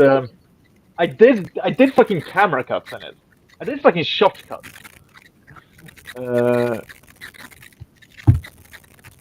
And I show my ass at the end. So I don't know what the fuck I'm doing. Like, everything. Why do I? Why? Imagine me doing an apology video, because that's like this. That's what this is the closest to. I want to say something serious, and I still like do it while like, and I still I have to add all this to make it like real to me. Because that's what makes it art. And like, imagine me trying to do a fucking apology video. First and foremost, I would definitely not apologize. And second, what would be the weird thing in that? Like, I know what I would do. I would do it again. Whatever I apologize for, I would like have that play out in the background of the video or something.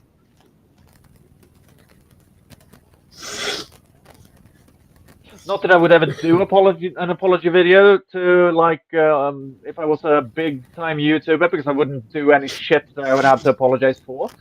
I would definitely do shit that people thought I would have to apologize for, but once again, I'm not a fucking coward. I stand by my actions.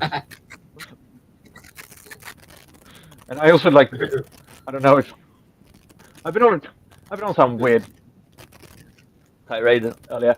I also had to like, do you remember if I've said anything about the whole Daniel Radcliffe wrote Harry Potter thing? Because I wrote something that implied that I hadn't, and I really hope that I haven't. Like, I hope that I haven't endorsed it. No, you haven't. No, you haven't. Yeah, good. Because, like, I think it's cowardice, and I think you should just like the art that you like, whether they're made by terrible people or not. I'm going to say outright, I don't care if I thought Harry Potter was good. I don't, because I have fucking eyes. But if I thought that Harry Potter was good, I would. Kind of brain. I would still read it. I would still like it. Would I buy more of it? Probably not. Maybe not. But then again, that's also because I'm not one who buys more than the core things.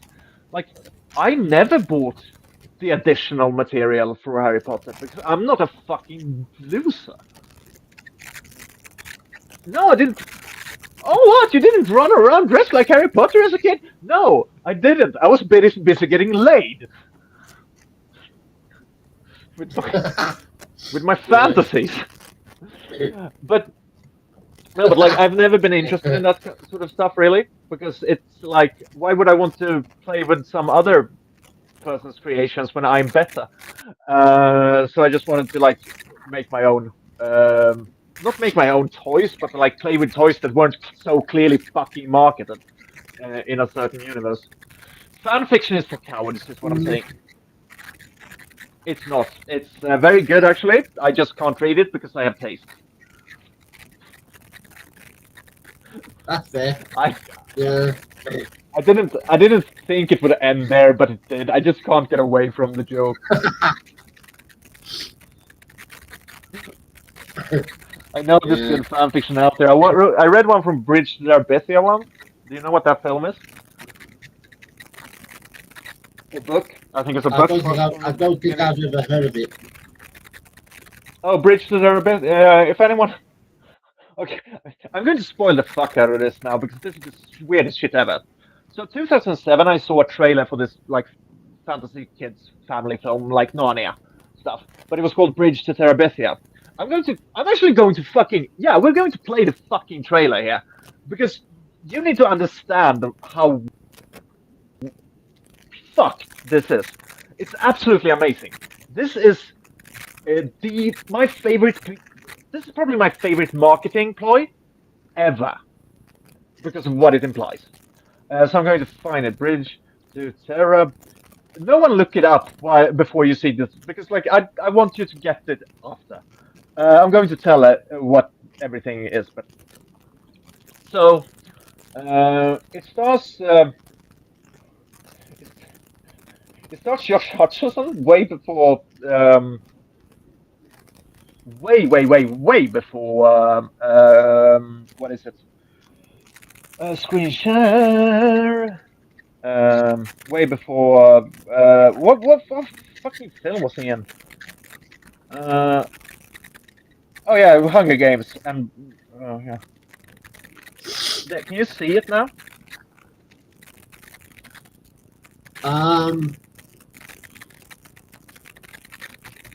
Let me. Maybe you have to. Yeah.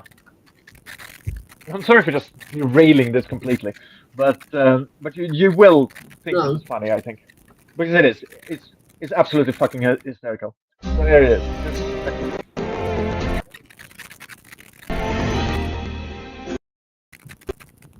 Reach to the end of the road. On your mark, set, go. Sound work.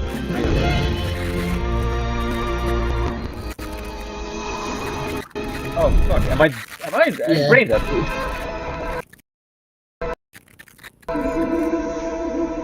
I'm good. No, it's sort of. Yeah. What are you doing? Can you hear the sound to it? Yeah. I accidentally Yeah. I accidentally removed the fucking video from the player and like made it loose. That was why you couldn't see it for a while. It followed me back to the other screen when I moved, so that's why it left. Right. Leslie! Leslie! That's fucking amazing.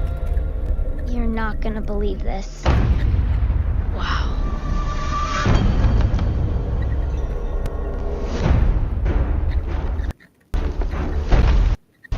That's impossible.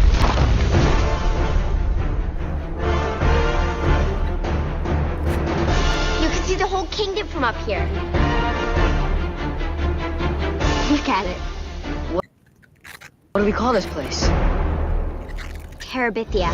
This winter, when you go looking for adventure, be prepared to find more than you ever imagined.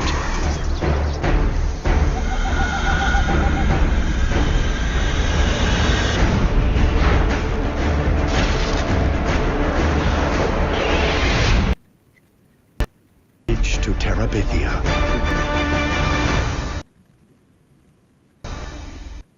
Okay, so we're going to pause there. You see this little video that's recommended here when your movie scores a generation? Yeah. Yeah? So now I'm going to explain why that is the funniest trailer of all time. I'm going to describe the plot for Bridge to Terabithia for a bit. So it's about Jesse, the guy, who his family's very poor. He has a kind of very rough and not very warm dad that loves him, but like can't really show it. And his family situation is kind of bad, and he's like the forgotten middle child out of 1,000 siblings. And in school, everything sucks. And then he's bullied, and he doesn't have any friends. And then a new girl comes to class, and she's called Leslie, and that's Anastasia Robb's character. And she's weird. She's very, very weird, and she writes this brilliant paper about scuba diving. And he finds out that she just lied about it. They were supposed to write about an experience. She just lied and made one up because she's amazing, and it was very good. And then they slowly become friends, and they become like they become extremely important to each other. They are best friends, and but they don't have a great school time. So they in the forest around their homes, because she's his neighbor as well. And in the forest around their homes, they invent the country Terabithia, where they are rulers and they are like the heroes. And so what you saw right now was every single shot of fantasy in the entire film. Like that is not the plot of the book, of the film or the book, but the plot of the book is about children escaping into their own fantasy because their life is horrible. And then, when there's a fucking half an hour left to the movie, Jesse ditches Leslie for one day to hang out with a teacher that he's in love with. And when he comes home, his family's very upset, and they like run up to him like, "Where were you?" Like, what? Why were you so worried? And then his father says, "Your friend Leslie died." And then the rest of the film is about him dealing with the heartbreak of having your best friend in the whole world, of having a person who had gotten so close to him that they were like halves of each other, being torn apart from you in a sudden act of just insanity. And the way she died is that the rope that they swing over the creek to get to Terabithia, because that's like there's a rope hanging from a tree branch and they swing over a creek to get there. It broke and she fell down into the creek and fucking bashed her head against a rock and drowned. And then the film is the most painfully real expression of a kid dealing with grief I've ever witnessed. And they marketed it like that. And it's fucking amazing. So you're like, what level of psychopathy are you on if that's your choice? What? It's so fucking good. And like, it is like, and I remember seeing that because it was like I was not interested in that kind of film, but it was on telly. It was on telly. I'm 1,000 years old. It was on television once when I was like, just hanging out at home, and I watched it, and I actually started liking the representation of the. I always liked platonic male-female friendships in film because it's something that is often turns into love, and I don't like that. I don't like it because we rarely see it remaining platonic. But and I really like how they represent that. And then, like, she's ripped away from me as well. I get to. I've never been more floored by a thing that happens in a fucking film, I think. And then this family film that got fucking marketed like Narnia. And that, even worse, because then I read a book, and I'm coming to why this, I don't think of this. I read a book that is called. No, but then I find out there's a book. I mean, I read another. Then I found out this is a book. The reason that she fucking wrote that book to author, her fucking son had a best friend who got hit by lightning and died. And she was trying to help him get through the grief. Like everything about this fucking book is a tragedy. Which is why it has so much like why it comes so sudden, why it has to be that way. So it's a very real representation of grief, of like losing someone and not just having a them-shaped hole in existence now forever. And that is a weird thing to have. I highly recommend watching that with kids, by the way. Like if you need to like deal with death or something. But that's the only fan fiction that I've written because someone wrote a fan fiction that is longer than the actual fucking book, where she doesn't die, and we get to follow their life after. And I had to read that as therapy from watching the fucking movie. So that's the only fan fiction I've read in my entire life. Oh, and My Immortal. Of course, My Immortal. The greatest piece of literature ever. Hi, my name is Ebony Darsh's Dimension Raven Way. I'm not related to Gerard Way, but I wish I was because he's a major fucking hottie.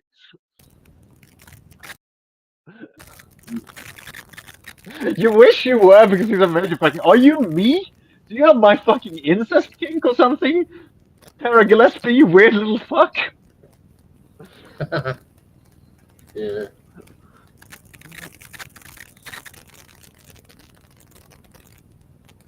Ooh. So this has been tonight's Culture Corner with Max Eris Margot. I hope you enjoyed, everyone.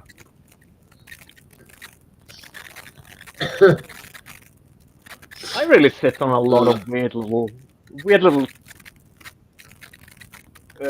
what is it called, presentations that I'm just like aching to do any second.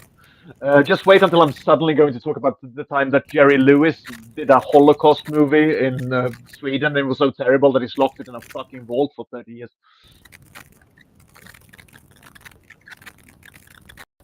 It's called The Day the Clown Cried, and I recommend everyone go and read up on it, because it will never see the light of day, and it should, and it's not finished.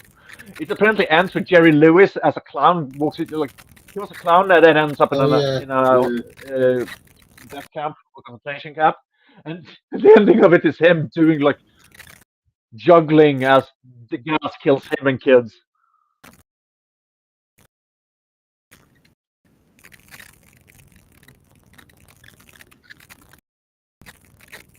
Sorry? You broke up. What did you say? Yeah. No, I was just saying that I cannot hear you right now. Jerry Lewis. Oh.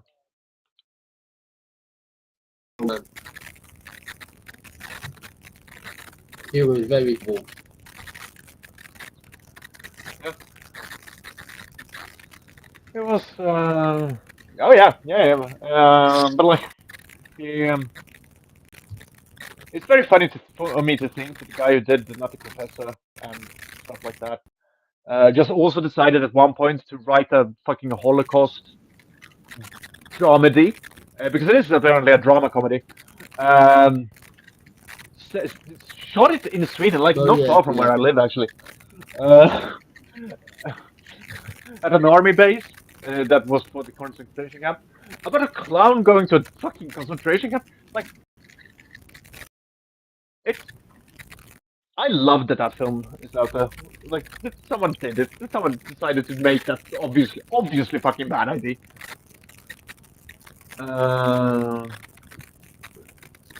I've been thinking of going as like Helmut Heller, which is the name of the clown. I've read the script.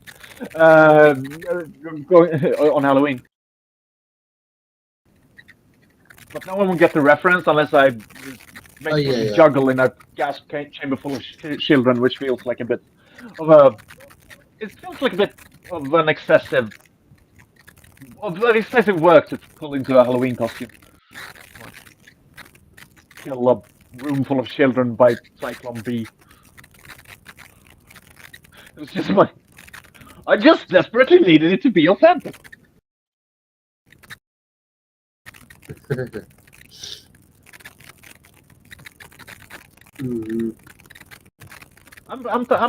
I'm feeling that joke, and I'm trying to see if that will land as something that I'm proud of or not.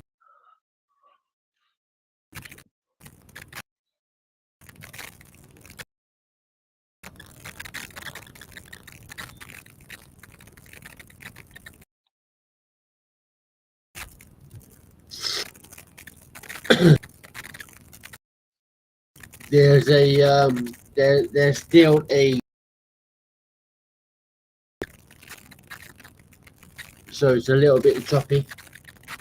It might be my internet fucking like cocking up today. I don't know what it is. I just like it's been fucking weird.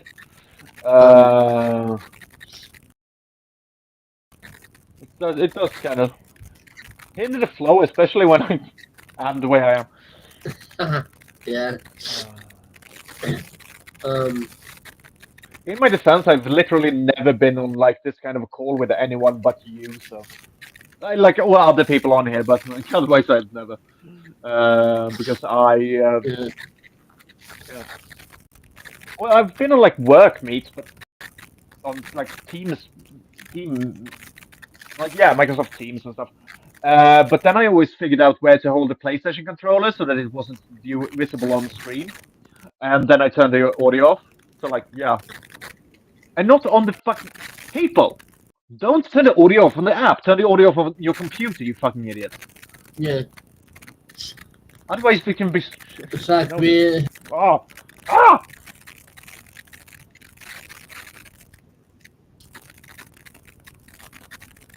Yeah, we're 5 minutes away from hitting the 2-hour 20 mark. So, Oh, if you wanna like, that's nice. obviously, discuss what you wanted to, and then we can call it there for tonight. Oh yeah. Oh yeah. I just need to open the video and stuff. Yeah, yeah, And that's also fine. remove all the porn I have open on my computer. Just gaggles of porn. I I have a 2 terabyte I have a 2 terabyte what is it called? Extended, is it called external hard drive that is literally only filled to the brim with porn. Quite a lot of it my own as well. So like it's not like I'm just some sick freak jerking off to other people. I also jerk off to me fucking other people. Yeah. What I am so happy that I mean, imagine being me. Like, out of all the people in the world, you turn out to be me. It's fucking I'm so happy about that. I could have been so many worse people than I am, and I'm so happy that it wasn't. Here we go. I think is this it? Is it? Can I fucking? Can you organize yourself like a way that I understand? Which version of him is it? The fuck? Yeah, what size? I die. I'm sorry. I'm clearly. Uh, I don't like that the folders keep like changing how they organize themselves. Date created. Fine, yeah. Okay, and that's highlights, right? What is it? Why don't they make highlight reels? There we go. So I'm going to skip a bit because it is but yeah. Uh, this is there we go. Paul knows.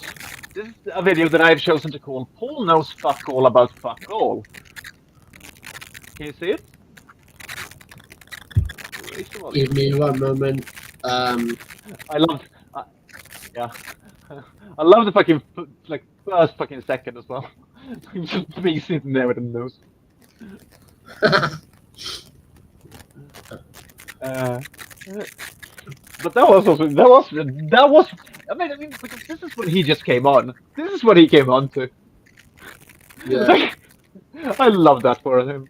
Okay, so there is a moment in this where I swap out yours and my face with each other. Let's go. Can you, oh fuck! Can you hear? Yeah.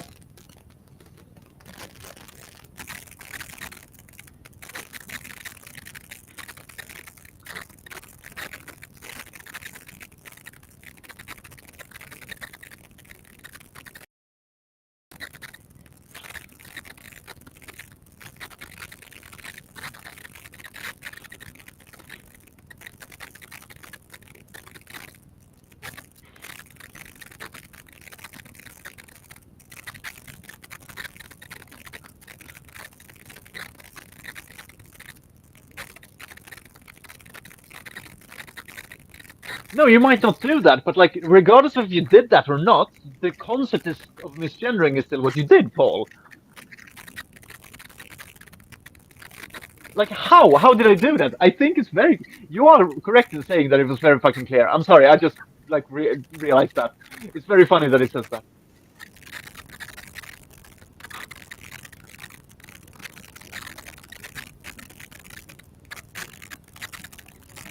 Now I make it sound like he doesn't know what a woman is.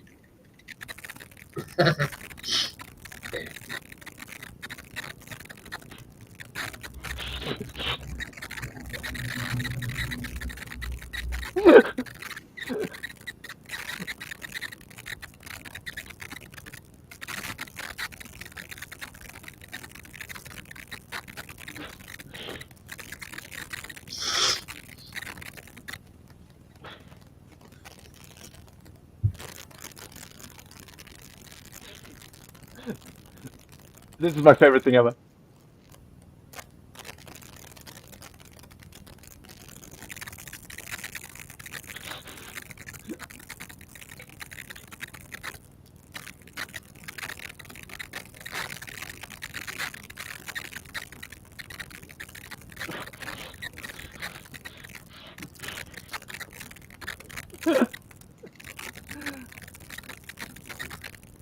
I love this. I'm so happy that I did this.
You had to.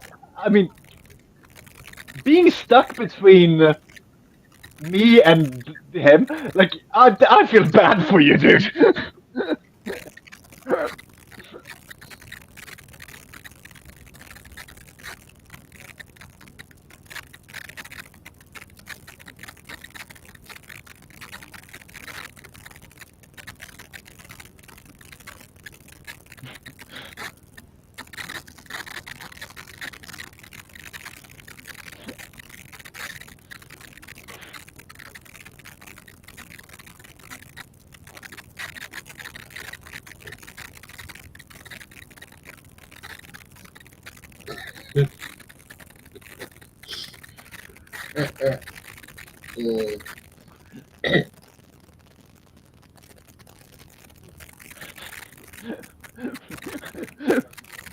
I would imagine you trying to sell that in.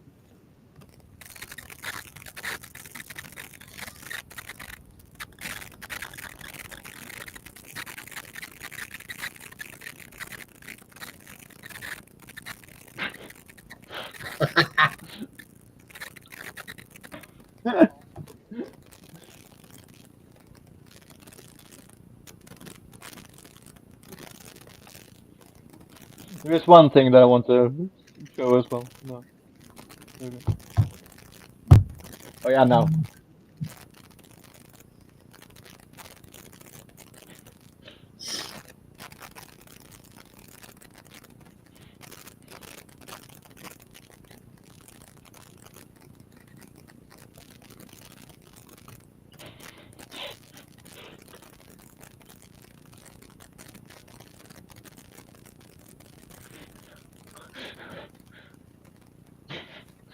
I noticed he said it so fucking much.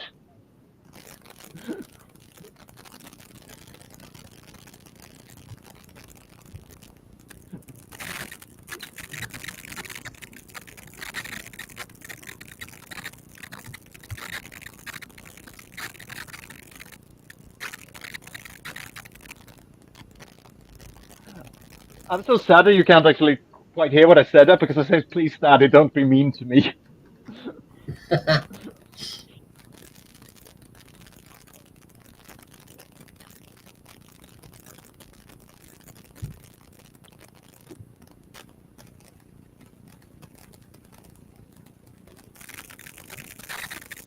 I actually struggled with this point because it's so fucking dumb.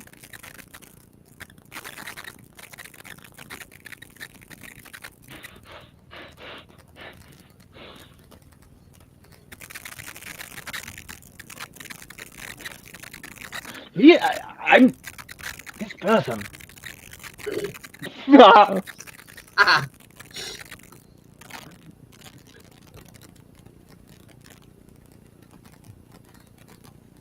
The last one there, I make it where his face has a fucking mask. You can see it really quickly. It's a body built of pill. Oh yeah.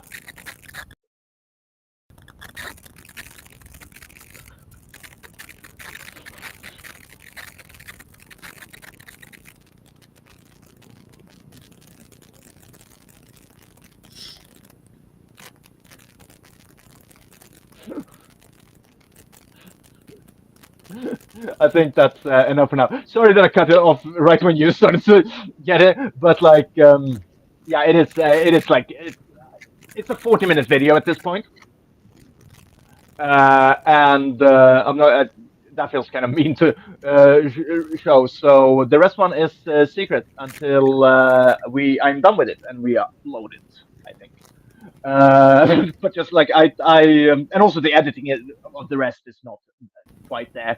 You notice the fact that the cuts get very much longer the longer you get into it, and that's because I'm done with the beginning part. Like everything up to the car crash, where I come out and say I did not edit that part, that was the actual response. And the reason is because I do so many edits, and sometimes you can't quite see them because the like connection and stuff.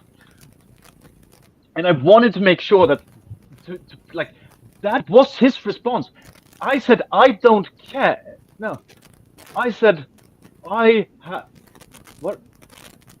blah blah blah blah. He thought I said you're not allowed to like Miss Chen like I don't know how that happens unless it is that he literally just don't listen. That's the most fascinating example of someone being a thick-headed cunt ever. And if anyone can explain the point about communities, please go die because you're clearly like him. It pigeonholes people, Toran. Mm-hmm. If you have a community, you're pigeonholing people. Yeah. Absolutely. I'm a man smeared in shit. Yeah. It's giving me a fucking brain aneurysm working on this, I think. But yeah, I think I love also that you can see me just like at some points you can see me reacting to something he said and getting genuinely happy because he's an idiot. Like this is Marxist theory, and I just can't believe what I just hear him say in the background. This is Marxist theory. What did you say that? What the fuck? Marx mentioned nothing. Like, yeah. Does he mean that? What does he mean? Does he mean that what we're spreading is Marxist theory? What he's spreading is Marxist theory? I don't think he's a Marxist because he starts talking about the left being something at one point. Yeah. The left, you care about everyone saying and doing like when everyone says something mean to you, but you're saying mean things to others. Like, yeah, because we are the either of us. You're like stated many times independent. I'm to the left, but definitely not one of the left who cares about people saying mean words. And we're the one in that conversation who cared about language. Mister, I'm not going to keep this up if Marx keeps throwing abuse at me. The best part is, and that's why I did the cut with me saying, I promise I won't swear, followed by me, like, just saying a bunch of wild shit to him. And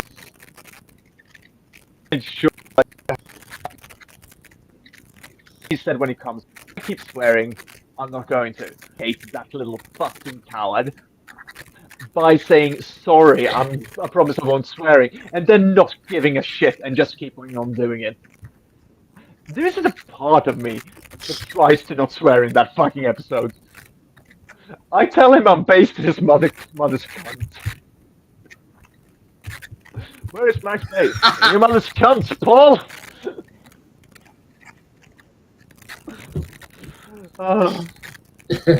But yeah. You know. So yeah, expect that one to be done in a few weeks or so, depending on how I work on it. I get into moments of like very, very efficient workflow on a certain project, and then I like do that for a week, and then I do something else for a week, and so it goes between. Yeah. I've also realized that I'm going to do a like feature-length porn film. I have such a good idea to a porno, and it's going to be like a genuinely good art film as well. It's going to be an adaptation of Justine and Juliet, set on a decrepit theater, where the characters in the film are setting up a play of Justine and Juliet, where they put themselves through everything. Like that, the plot of it is them making the show, but them actually being sisters also. Like not for real, because they're going to fuck, and I don't like, you know. I'm legally not allowed to actually have incest. Uh, there might be some weird legal issues if you do. I've heard. I don't know. I've never done incest because I was lucky enough all my siblings were ugly.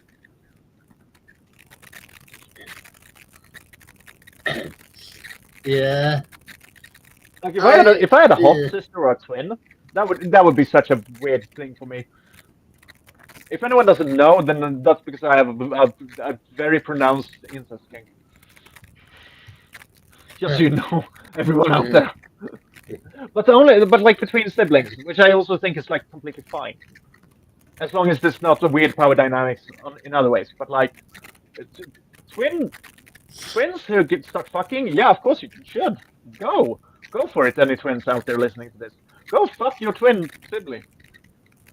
That is the official stance of Trans in the Mouth.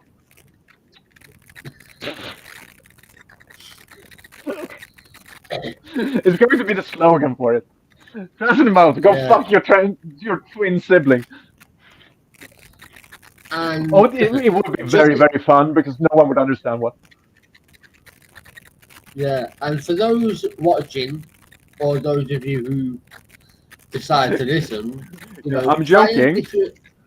Yeah, I was going to say, try and differentiate between Max joking and her being really serious. And 9 times out of 10, that's definitely. Yeah. When, like 9 times out of 10, remember, joking. I am, like, okay, look, I have some weird opinions regarding freedom stuff, absolutely. But none of my opinions are an official stand from this fucking podcast. No one else but me should take the blame for anything I say, do, or think, or feel. Do not, under any circumstances, try to paint anyone with my colors, because that's weird.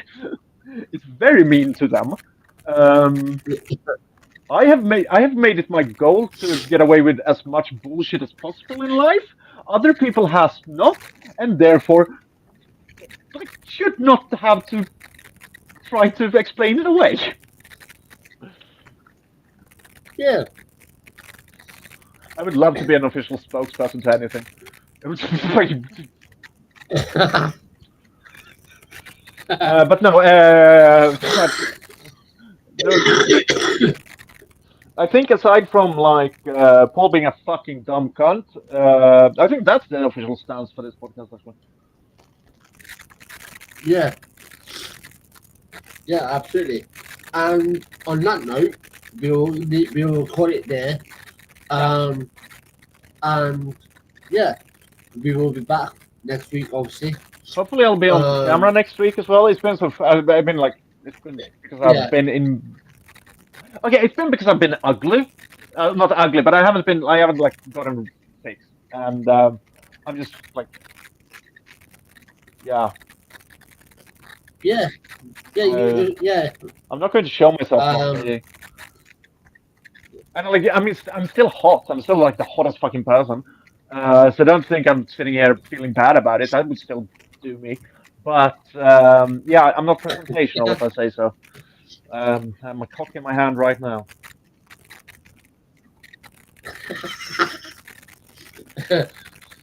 Yeah. Imagine being the person who did that during Zoom calls. Like you have to switch jobs then, don't you? Like, you have to move. Country, you have to like, get a new job, get a new life, switch identity, kill everyone who knows you. Yeah, we're clearly done. Yeah. Yeah. Yeah. So yeah, we will be back again next week. So until then, have a great rest of your week. Stay safe. Do anything, make sure you're safe. So on that note, I'm Yes, and gonna also end. remember to drop to like don't let your batteries be too long in your sex toys, you fucking idiots. They're going to start fucking pouring battery acid. Don't fuck yourselves with battery acid. That's my fucking that's my Yeah, tip yeah, for the do week. that. This week, try not to fuck yourselves with battery Yeah. acid. Next time, I'm going to do a question on a sex column. I am going to do that, though. Bye. Bye.